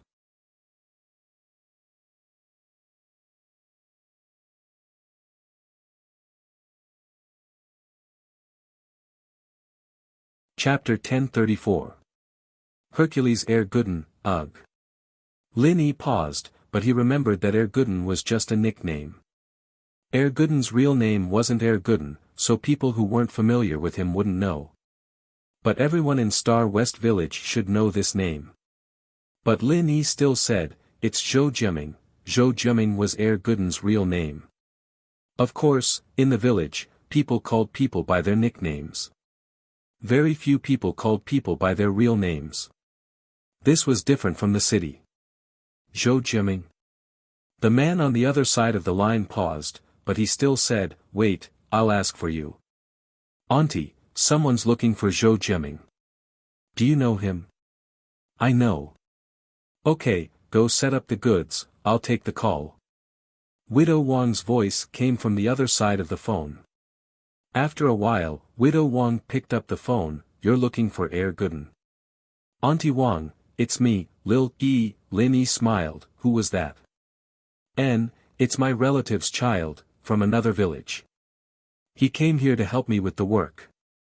"Isn't the spring plowing over?" "When the villagers are free, they often come here to drink." "I can't do it alone," Widow Wang said. "I see, no wonder he doesn't know Gooden." Lin Yi understood. In Star West Village, there were a lot of people who didn't know Lin Yi, but there were very few who didn't know Gooden. Wait here, I'll get Gooden to answer the phone for you." Widow Wang put the phone aside and went to the village's megaphone to shout. Gooden, Gooden, Gooden, I'm your Auntie Wang. There's a call for you." Widow Wang's voice came from the loudspeaker, shocking Lin Yi on the other side of the phone. Gooden was hunting in the mountains. He just finished dinner and went to the mountains to stretch his body. He didn't expect to hear the village's loudspeaker calling for him. Gooden guessed that the call was from his boss, Lin Yi. He didn't waste time, picking up the dead boar and running down the mountain. This wild boar was at least 300 to 400 kilograms, but Gooden didn't seem to be using any strength at all. He was running like he was flying, as if he was carrying no weight at all. At the foot of the mountain was West Star Village. Almost all the villagers were outside, playing cards and chess. They didn't seem surprised at all when they saw Gooden running down the mountain with the bear on his shoulder. Gooden, you went hunting again? This wild boar can be sold for a good price, right?" An old man said enviously. Heh, it's all right," Gooden smiled honestly. Gooden, when are you going to get the robes you promised Master Wang?" a village woman asked. Her husband sold wild animals, and he often caught wild chickens and robes to sell in the market. He used to catch them with traps, but Gooden patted his chest and bought them, saying that he'd help whenever he needed the robes. "Auntie Chang, I'm in a hurry to answer the phone today.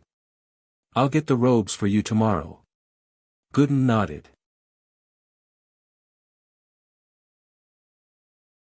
This Gooden was a legend in the village. When he was 8, he went hunting alone in the mountains. The first day he came back, the villagers saw a black bear coming down the mountain and walking into the village, scaring them to death. They shouted, "The bear is in the village," and all went back to their homes. But when the black bear walked into the village, everyone realized that under the bear's huge body, there was a small, skinny figure. It was Gooden, who came back from hunting. But compared to the black bear's body, Gooden's body was insignificant. They were far away, and it was dark, so the villagers couldn't see Gooden clearly. It was only when they got closer that they realized that the black bear had been killed by Gooden.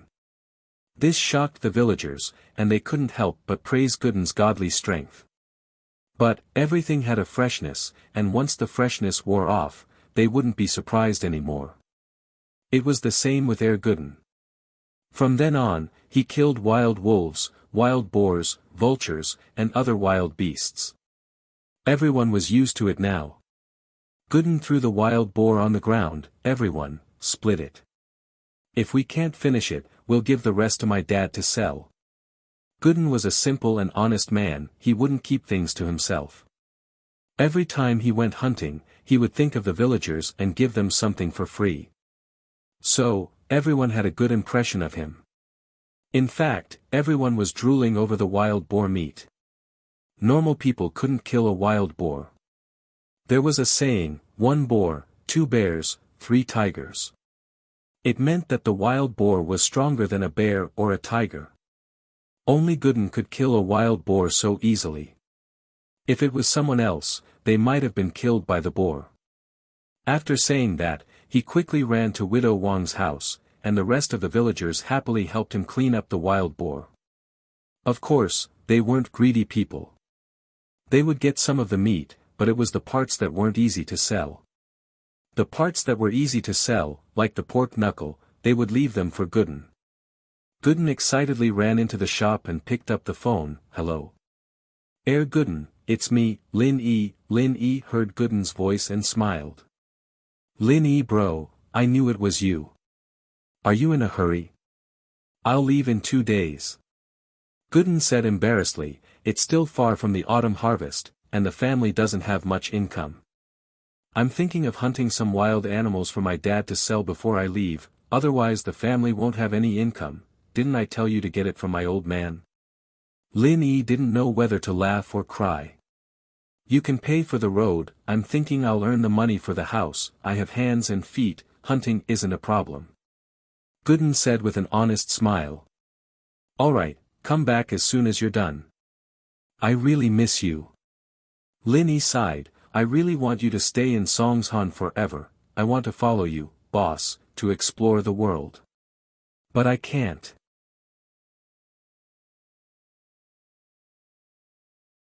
Gooden frowned and said helplessly, "I can't leave home for too long." "That's right. Apart from that spiritual spring, there's really no other alternative solution." Lin Yi sighed, "But it's fine, you just have to come out once in a while."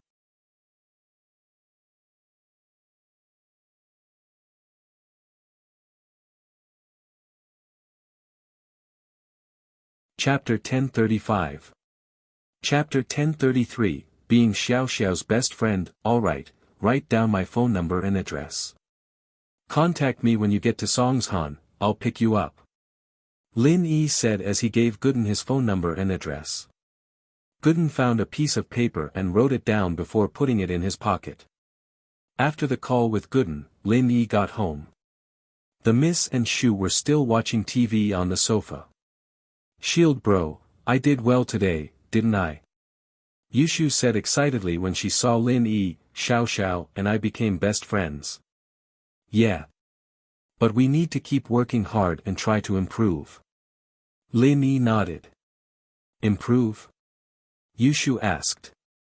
"Yeah, it'd be best if we could become best friends, just like you and Yao Yao," Lin Yi said.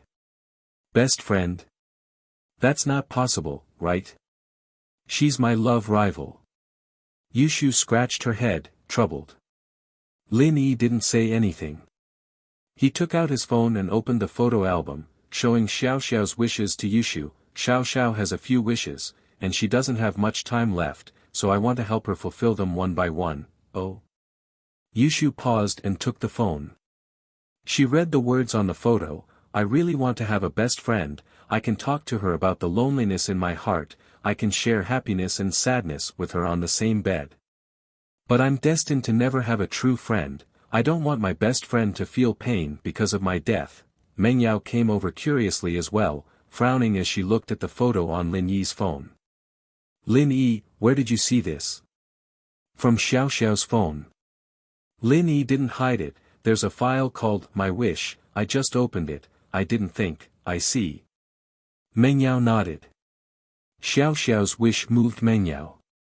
Having a best friend was a normal thing, but in Xiao Xiao's eyes, it was an extravagant wish. Especially Xiao Xiao's reason, it made Meng Yao feel even more bitter. What a great spirit it is to not let a good friend be sad. "Shu, we want to be Xiao Xiao's best friends." Meng Yao raised her fist and said word by word. "Oh. Okay." Yushu nodded after seeing that Meng Yao had agreed. To tell the truth, most of what she did today was to coax Xiao Xiao, but being a BFF wasn't as simple as that. If she didn't open her heart to Xiao Xiao, then she wouldn't be a BFF at all. Xiao Xiao only wanted to be Lin Yi's small wife, and she wasn't a threat to her position at all. Plus, she was about to die, so Yushu didn't think much of it. The two came to an agreement, and the matter was settled for now. But Yushu suddenly realized that the picture wasn't the last one, so she kept scrolling. Lin Yi wanted to stop her, but it was too late. Yushu's hands were faster, and she was already scrolling. If Lin Yi were to take the phone back now, it would mean that something was wrong. Lin Yi couldn't help but regret taking a picture of that threesome wish. Yushu and Mengyao read Xiao Xiao's other wishes, but they weren't really interested in things like racing or watching the sunrise.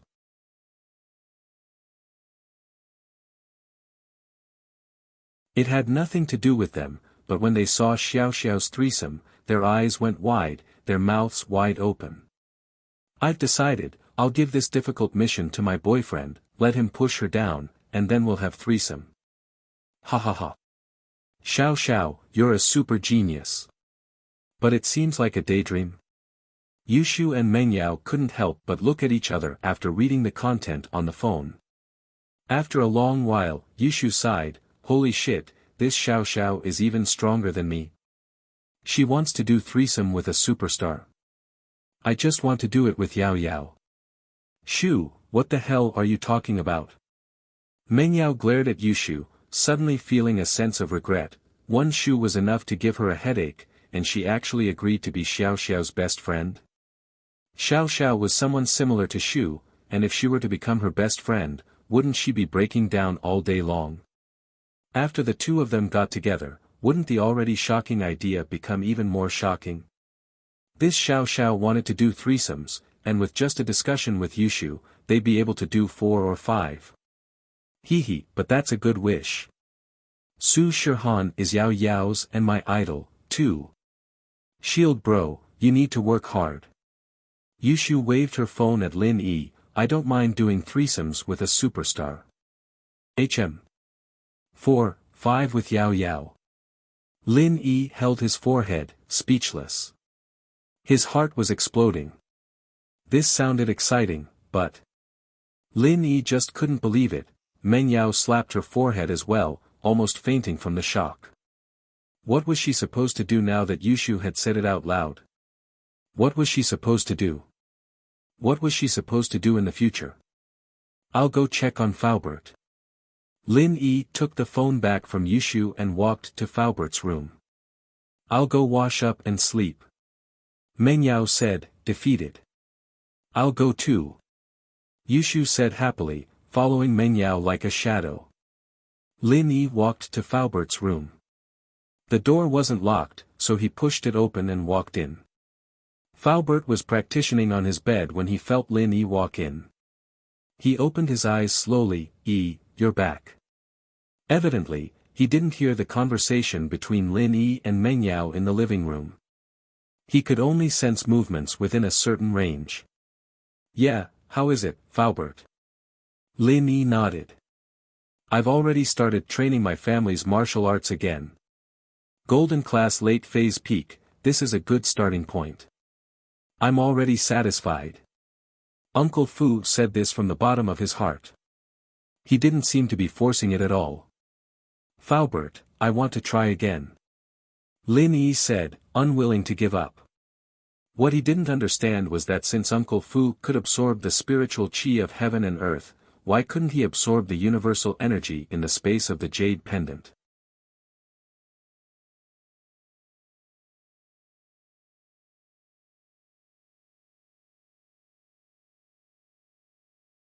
Chapter 1036. A strange case. Lin Yi didn't say much and walked in front of Faubert. He placed both of his hands on Faubert's meridians and activated the art of dragon mastery. Uncle Fu also cooperated and began to circulate his family's incantation. 10 minutes later, Lin Yi gave up decisively. There was no effect at all. The situation was the same as before. Lin Yi couldn't give his energy to Faubert, and Faubert wouldn't absorb the energy Lin Yi gave him. It seemed like it was like what Jiao Lao said. There was a limit to the level of this energy transfer. He could only transfer energy to practitioners who were of a lower level than him, and the peak of the lower level was the final bottleneck. In other words, as long as he didn't reach Earth class, he wouldn't be able to make Faubert and General Weiwu into Mystic class. At first, Lin Yi thought that his ability to mass-produce masters was already very powerful, but now it seemed like it was useless. Although he could create golden-class masters were still a rare existence in the secular world, and they were extremely rare. A golden-class master was already very powerful, but the problem was that the enemies and pressure Lin Yi was facing now didn't come from the common world, but from the noble houses of a higher level. In these noble houses, golden-class masters were very common. Most of them were mystic-class masters, and there were even some earth-class masters. In front of these people, the two golden-class masters, Faubert and General Weiwu, were useless. Lin Yi had to rely on his own strength to face them. Forget it, it was better than nothing. Lin Yi sighed. Some people wanted golden-class masters but didn't have them. He could mass-produce them now. With that thought, Lin Yi gave up on the idea of creating Faubert and returned to his room. On the surface, Songshan was quite safe these days. The thief organization was gone, and the kidney trafficking organization was destroyed. The evil forces led by Tsihua had also laid low, and they didn't make any big moves. Logically speaking, Ling Shan should be happy in this kind of peaceful atmosphere, and in fact, the leader did praise Ling Shan a few times. Ever since she became the captain, Songshan's security had improved a lot, and Ling Shan had been solving big cases time and time again. She was the fastest person in Songshan's history to solve a case. Ling Shan, on the other hand, was a little uneasy. In many cases, there was a bigger conspiracy behind the calm. After all, there had been a couple of missing persons cases in Songshan recently. They looked like normal cases, but Ling Shan felt that things weren't that simple. Wang Lai used to be a migrant worker. 3 days ago, he had a conflict with the labor contractor because of a wage issue. After beating up the labor contractor, he disappeared. According to the information, Wang Lai was a very strong migrant worker.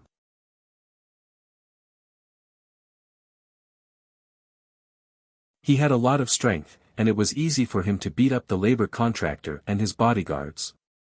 The labor contractor didn't even report it to the police. It was a street vendor selling snacks near the construction site who saw the fight and called the police. Wang Lai's disappearance made everyone think that he ran away.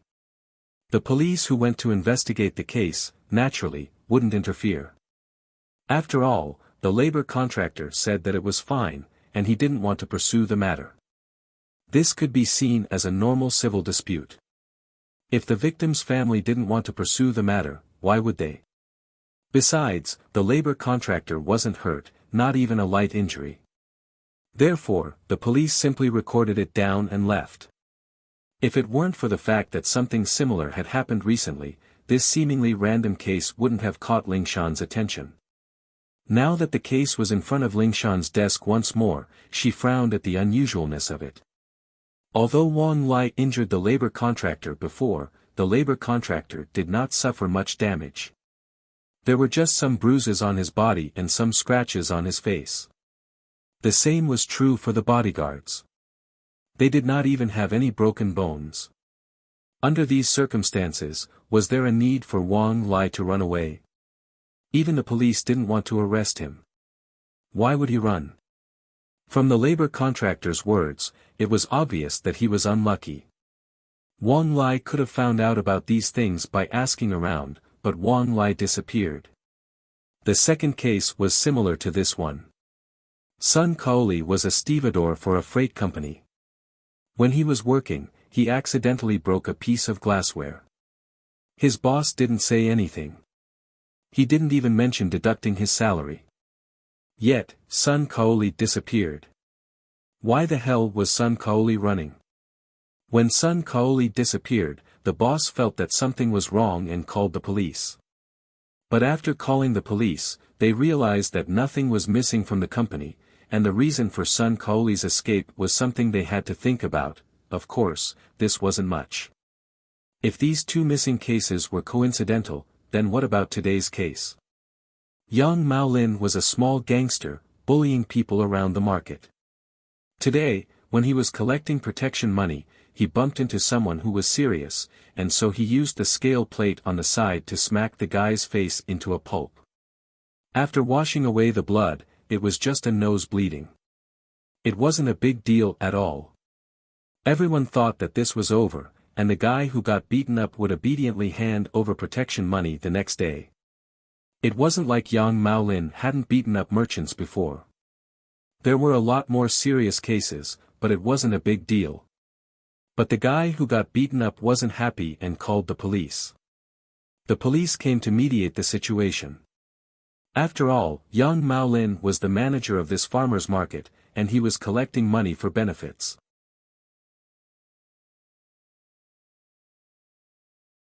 It could be seen as a commercial action of a mall, collecting rent. It was a little more than usual, but the guy didn't have to come at all. Even if they were to argue about it, they wouldn't be able to come out with a good reason. The market was private, and it was normal for Yang Maolin to collect fees. You didn't pay up, so you got punched. It was a normal civil dispute, but the weird thing was that Yang Maolin disappeared after he beat up the guy. Never seen again.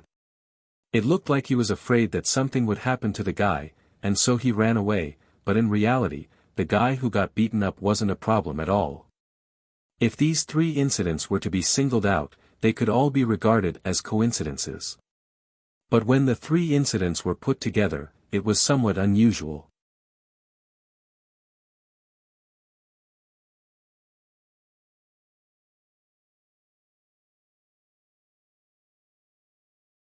Chapter 1037. Chapter 1035. Miss Yulingshan felt like there was a problem here, but she couldn't put her finger on it. Why did these people run away? Where did they go? What was their purpose? This series of questions gave Lingshan a headache. On the surface, nothing had happened yet, and Lingshan's actions made it seem like she was making a fuss over nothing, but Lingshan was a person who hated evil. Things that didn't make sense to her would always be suspicious of them. Fu. Lingshan put the file aside and rubbed her temples.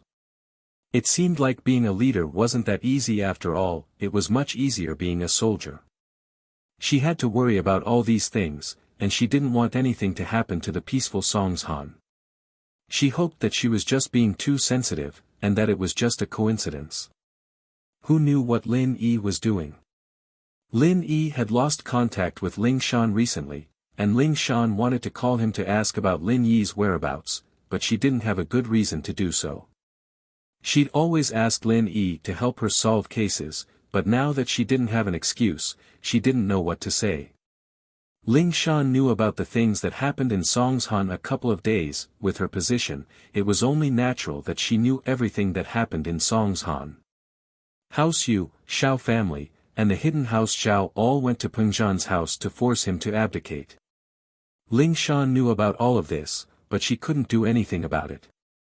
She came from a noble house, and she knew that when it came to noble houses, the rules and methods of the common world didn't have much of an effect on them. Lingshan really wanted to help, but thinking that she was a golden class late phase, she knew that she wouldn't be able to do anything. She'd just be a burden, and so she gave up on that idea.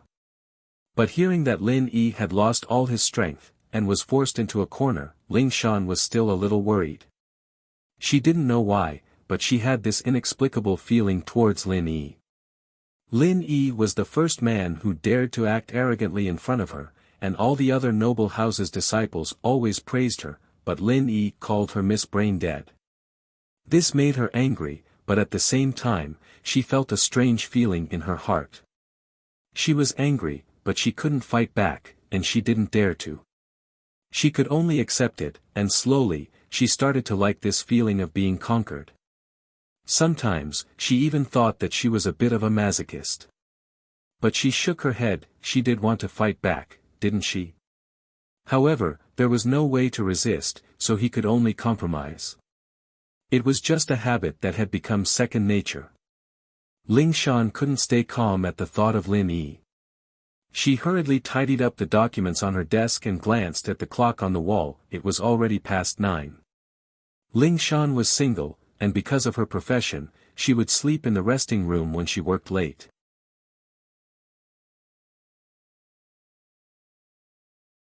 She washed her face, brushed her teeth, and laid on the bed. She wanted to call Lin Yi, but she couldn't fall asleep. She washed her face and brushed her teeth before lying on the bed. She wanted to give Lin Yi a call, but couldn't fall asleep after tossing and turning. She looked at the time, it was already 10, and she was afraid that Lin Yi would fall asleep. But, for some reason, she still picked up her phone and called Lin Yi. Lin Yi, naturally, wasn't sleeping. He had just returned from Faubert's place, and was taking a shower when Lingshan's call came in. "Hello." Lin Yi picked up. "It's me." Lingshan said carefully, a little hesitant. "Oh, what's up?" Lin Yi asked. Lingshan usually didn't call him for anything good, either she couldn't catch the bad guys, or she had some trouble that she needed his help with. Nothing. Lingshan was a little awkward. She didn't know what she was thinking, but she didn't know what to say when the call went through to Lin Yi. "Nothing? Why would you call me then?" Lin Yi was confused. As far as he was concerned, Lingshan would always call him for trouble, but Lin Yi had always helped as much as he could. Lingshan's hesitation made Lin Yi think that something big had happened. So he said, "Is there something troublesome that you need my help with?" Nothing. Lingshan had been very bold these past few days, but it was only temporary. It had been a few days since she contacted Lin Yi, and she found it hard to talk about it. "Then I'll hang up." Lin Yi didn't know what was going on. "If you have something to say, just say it." "Why did you call me?" "Don't hang up." Lingshan hesitated, but seeing that Lin Yi was about to hang up, she got bolder. She was already prepared to give up, so she didn't care anymore. I miss you." "Wah." Lin Yi paused. "What did you say?" "I miss dumb misses you." Lingshan didn't hold back anymore and said it boldly. Lin Yi frowned. He didn't have much of a good impression of Lingshan. He admired her, but it was only because of her body. As for her personality, Lin Yi didn't really like it. Although Lingshan had changed a lot recently, Lin Yi didn't think of it as a relationship at all. As far as he was concerned, he and Lingshan weren't the same kind of people, and Lingshan would never understand his life. So, Lin Yi purposely kept a certain distance from Lingshan. This was also the reason why Lin Yi didn't go any further when he saw Lingshan's naked body in the basement of Jiang Wen's kidney trafficking organization. It would be a lie to say that he wasn't moved. Lin Yi was a normal man, but Lin Yi had better self-control. If he only relied on impulse to do things, then Lin Yi wouldn't be able to live until now. Now, Lingshan's hints were a little obvious, and it gave Lin Yi a headache. He decided to find a chance to have a good talk with Lingshan. Lin Yi didn't think that Lingshan really fell in love with him.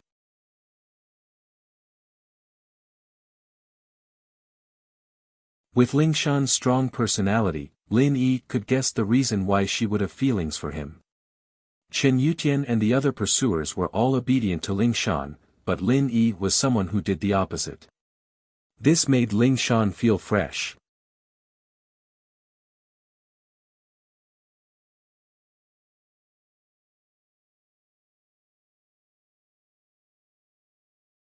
Chapter 1038. Help me level up. But none of this was the reason why Lingshan fell in love with Lin Yi. The time they spent together was limited, and Lin Yi hadn't even spent as much time with Lingshan as Xiao Xiao did. How could she have feelings for him? If she were to talk about feelings, it was all because of the chaotic scene in the basement. Maybe things wouldn't be like this anymore once she thought it through. And so, Lin Yi said to Lingshan, "You miss me?" "Yeah," Lingshan nodded without hesitation. "What do you miss?" Lin Yi asked. I want you to help me level up." Lingshan blushed. If someone else said this, it would be a very normal thing to say. For example, when Faubert told Lin Yi to help him level up, it wouldn't be a big deal. He was just asking Lin Yi to use his energy to help him level up. In fact, Lin Yi had been helping Faubert level up for the past few days. But Ling Shan asking Lin Yi to help her level up was a little ambiguous. How and under what circumstances did Ling Shan break through last time?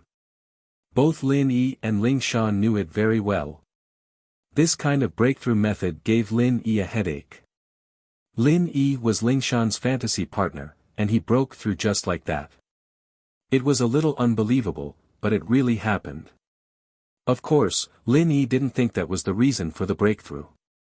It was just a trigger. If that was the case, Ling Shan would have reached Sky Class a long time ago. So this method wasn't going to work. Ling Shan was already at the point of breakthrough, and that thing was just a trigger. Of course, Lin Yi didn't delve too deeply into it. This wasn't something he could understand. Every family's practice was different, and Lin Yi didn't have the time to study it. Alright, when can I help you level up? Lin Yi hesitated before agreeing. Ugh. Ling Shan was taken aback by Lin Yi's straightforwardness. Lin Yi agreed just like that. No hesitation at all. What's wrong? Lin Yi asked when Ling Shan didn't say anything. No, but this weekend, you'll come to my house. Ling Shan said excitedly. Sure, Lin Yi nodded. Then I'll be waiting. Ling Shan's heart was pounding furiously. She was really happy that Lin Yi had agreed. Ling Shan's breathing quickened as she held the phone in her hand. She suddenly felt hot all over, remembering the special feeling she had in the basement that day. Ling Shan couldn't help but reach her hand into the blanket. After hanging up, Lin Yi didn't think too much about it and went straight into practicing mode. The situation wasn't looking good right now. House Yu and House Xiao had temporarily quieted down, but who knew if there would be any bigger movements after that. So Lin Yi couldn't slack off for even a second. He had to train hard and break through as soon as possible. Only when he had enough strength would he be able to intimidate these noble houses. That night, Lin Yi would spend his time training.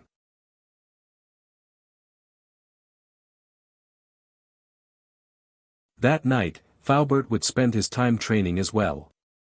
That night, the Miss and Shu slowly fell asleep as they whispered to each other.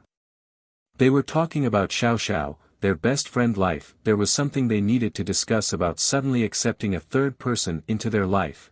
Tang Yun, on the other hand, had a good night's sleep. She was very happy. She was going to move into her new house in 2 days, and her mother was going to buy some charcoal buttons. That night, Xiao Xiao had another sleepless night. She was thinking about the future. This was the first time she was thinking about the future of her life, and Lin Yi's future. She was a little lost, and she wanted to retreat a little. That night, Ling Shan fell asleep in a daze of excitement. Outside the window, it was raining, and in her dreams, Ling Shan was listening to the wind and the rain, while Lin Yi was in his pajamas, dreaming. The rainy night in Songshan was very quiet. The homeless and beggars on the streets were all hiding, and most of the restaurants and shops had closed early. There weren't many customers in a rainy day. But, there was one place that was packed with people. Even though it was raining outside, it was still very noisy. This was Jiangwen's underground fighting arena. Mao Lin looked at the opponent who had won 2 matches in a row and frowned. Why was this guy so strong? Previously, when he was approached by someone, he only said that he would be able to get 100,000 yuan commission by participating in an underground boxing match. That was 100,000, no matter if he won or lost. Mao Lin's heart was moved. He was originally a small hooligan in the market. He relied on his ability to take bribes and bully the vendors to earn some money. At most, he would earn 2,000 to 3,000 yuan a month. Now that he was offered 100,000 yuan, he couldn't help but gladly accept it. As for why he made it look like he was running away, it was Scorpion who told him to do that. The reason was simple. Scorpion told him that no matter if he won or lost, he would get 100,000, but if he won, he would get another 300,000. If you kill the other party's 100,000 yuan will be given to you, and you will get 500,000 yuan. But if he killed someone, he would have to run, right?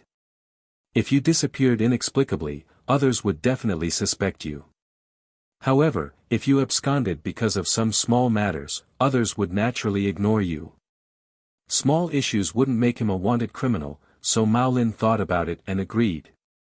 He was a big guy, and he came from a gangster background. Getting into fights was a common occurrence. If he really killed the opponent accidentally, it wouldn't be too hard.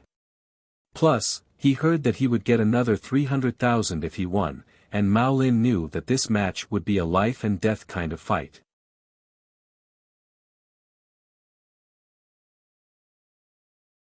If he really didn't have the last bit of strength left, who would be willing to let the 300,000 slip away? So, in order to win, he had to beat the opponent to death. That was the only way he could win for sure. He could also get his opponent's 100,000. Mao Lin was a gangster in the first place, and he didn't really care about human lives, especially in an underground arena like this. If he really did kill someone, the boss wouldn't want things to get out of hand. He'd just walk away, and after a few years, he'd have nothing to do with it. But, Mao Lin's idea was good, but the reality was cruel.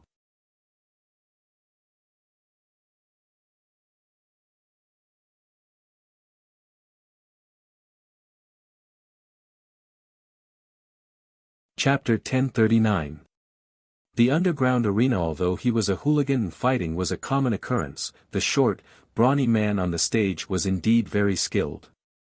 If Mao Lin's judgment was correct, this man was an underground fighter who made a living by fighting underground fighters. His attacks were sharp and ruthless, all of them killing moves. This was a world of difference from Mao Lin's usual fighting style. No matter how good Mao Lin was at fighting, that was just fighting, beating people up until they hurt them. This short man, on the other hand, was beating people to death.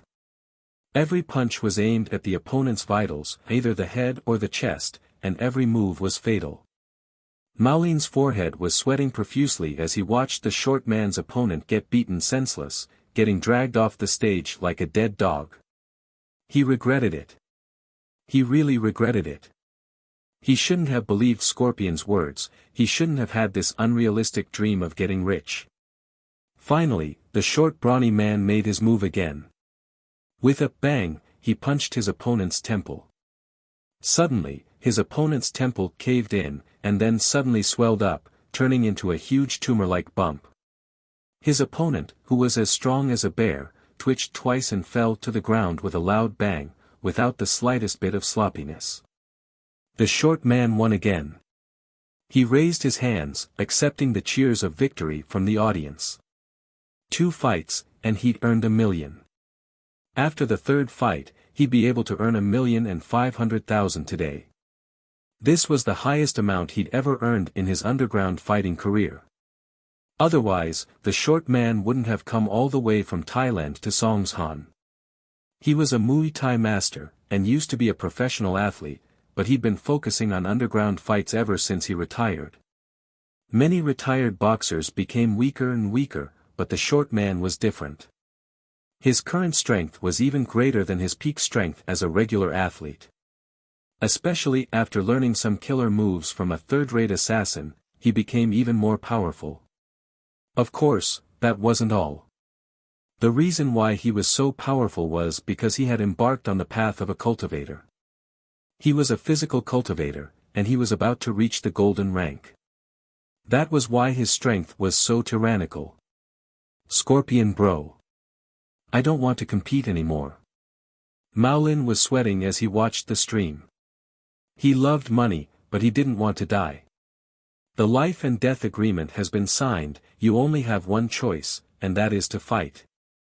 Scorpion said coldly. I just won't participate. What can you do to me? Life and death agreement? Don't think that I'm just a hooligan. This kind of thing is not valid in the law. If you want me to fight him, I'll die if I go up. In order to survive, Mao Lin didn't care if he fell out with Scorpion, even though he knew that there had to be a huge power behind this arena. Oh.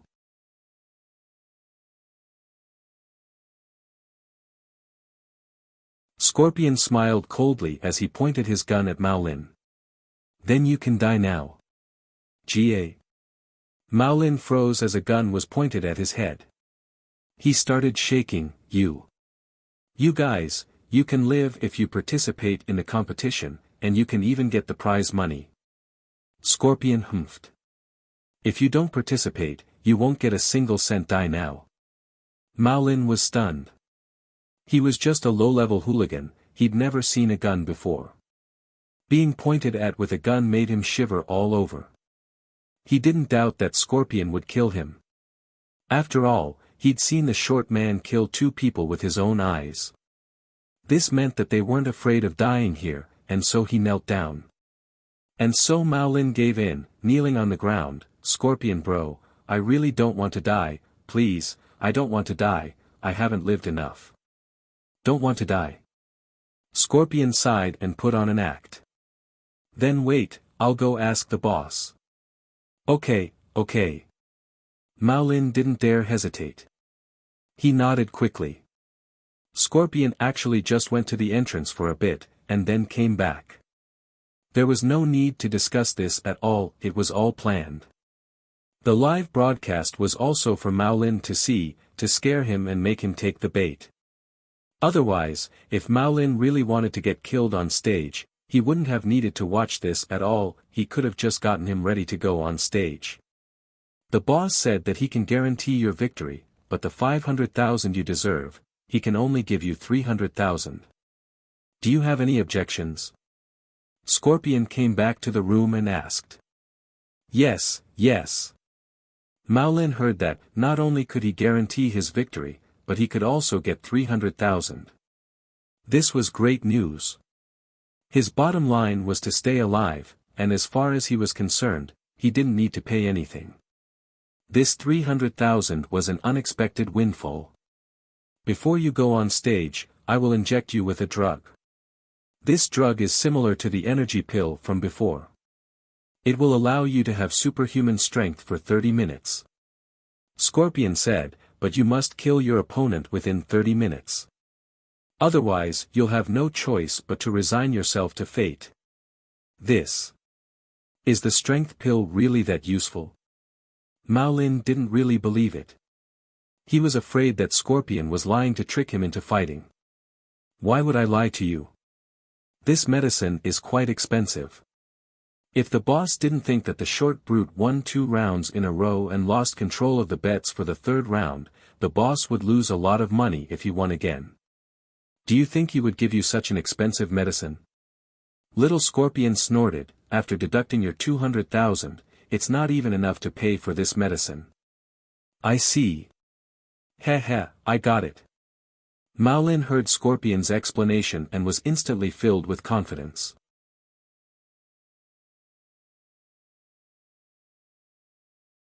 Scorpion was right, other than the matches, the boss would also bet on the fights, and now that the short man had won 2 matches in a row, the bets for the 3rd match would reach a new height. No one would bet on a dark horse like Mao Lin, they'd all bet on the short man. In that case, if the short man won again, the owner of the underground boxing arena would suffer a huge loss.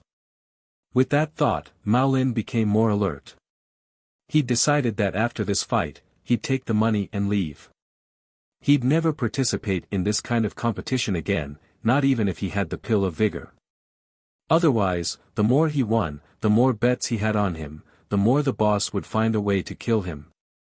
The 3rd match started, and Mao Lin, injected with the strength pill, was sent to the stage. His opponent was still the short man from before.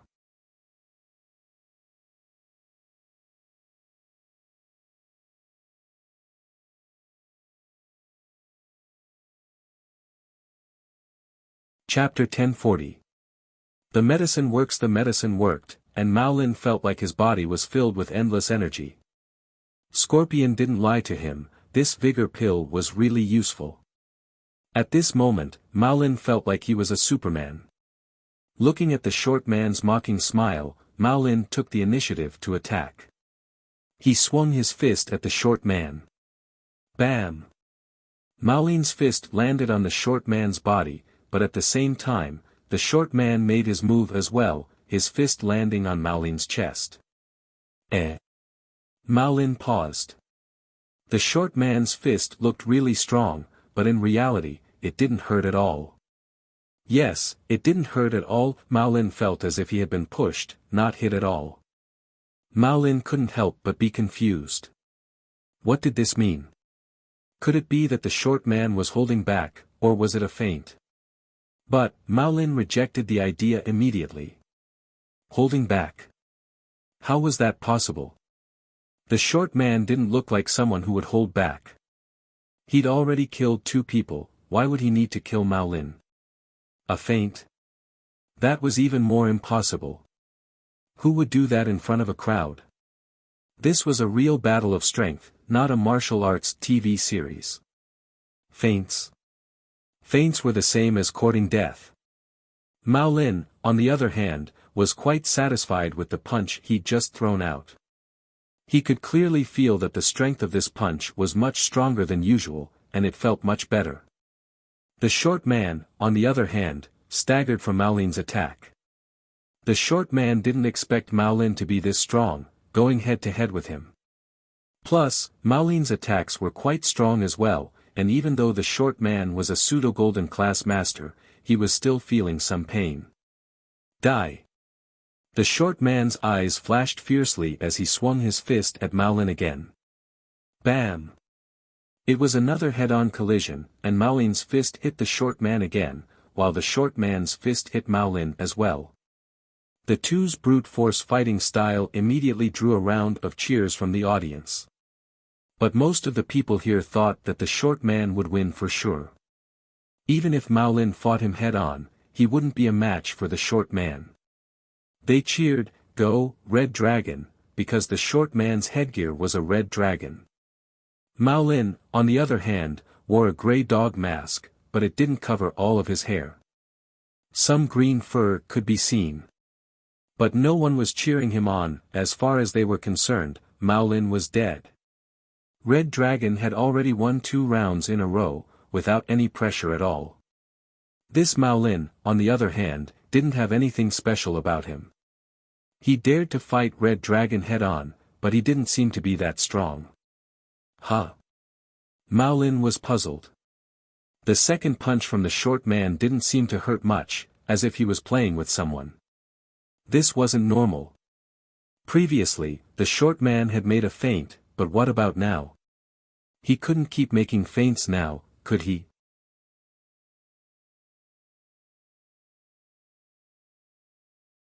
Could it be that the energy pill not only increased his strength, but it could also be used as a defense? Otherwise, why didn't he feel anything when the short man hit him? At the thought, Mao Lin was overjoyed. This way, as long as he fought the short man with his impenetrable body, he'd have the upper hand. He wasn't good at fighting, but he wasn't afraid of being hit. He was like an invincible Superman. With that thought, Mao Lin roared and charged at the short man without a care in the world, starting to beat him up. No matter how the short man hit him, he didn't care at all, he just kept punching, punching, and punching. The audience below the stage was dumbfounded. What was going on? Why wasn't Mao Lin afraid of death? This kind of desperate fighting style was simply terrifying. Mao Lin's chest was caved in from the short man's punches, but he didn't seem to feel it, he was still fighting the short man. Jiang Wen, on the other hand, frowned as he looked at Scorpion. Can this guy do it? Why does it feel like he can't? He's going to die, isn't he? Scorpion wasn't too sure. It's been fine the last few times, the people who used the medicine always beat their opponents at the last moment, but he's going to die before he can even beat his opponent. Jiang Wen felt that something wasn't right today. He turned to the professor. Professor Yin, what's going on? This opponent is too strong. Right now, the drug is only in the initial testing stage. After injecting it, dealing with ordinary people is naturally no problem. But the person we are dealing with now should be a practitioner. Professor Ian also frowned. Let's find Fighter Lee and ask him. Practitioner? No way. A practitioner fighting in an underground fight? Jiang Wen paused and turned to Scorpion. Go get Fighter Lee and see what's going on with this guy. Yes. Scorpion replied and went to look for Fighter Lee. Soon, Scorpion brought Fighter Lee into the room. Fighter Lee said, Master Wen, you were looking for me? Yes, look at this guy. How come he can't beat him even after the injection? Jiang Wen pointed at the screen. Fighter Lee looked at the screen. From what I can see, this guy looks like a physical practitioner, but he's not golden class yet. He's a pseudo-golden class, and Professor Yin's medicine shouldn't be able to beat him. Unless the person injected with the medicine is abnormally strong. Oh. So you're saying that this young Maolin can't win? Jiang Wen frowned. It doesn't bode well for him. Fighter Lee said with certainty. Fuck. Jiang Wen couldn't help but curse. I bet more than 20 million on Red Dragon today. If Red Dragon wins, I'll lose everything even if the odds are 1-to-1. Don't worry, Master Wen. I'll fight the next round. Fighter Lee waved his hand casually. With my strength, killing this Red Dragon is a piece of cake. Alright. The Red Dragon won 3 rounds in a row, so the bet for the 4th round will be even bigger.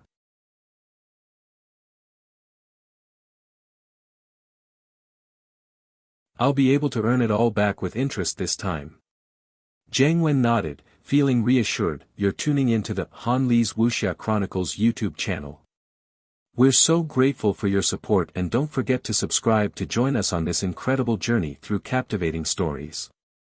Your generosity through donations truly makes a world of difference, as it's the primary source of revenue that allows me to expand and enhance this channel for you.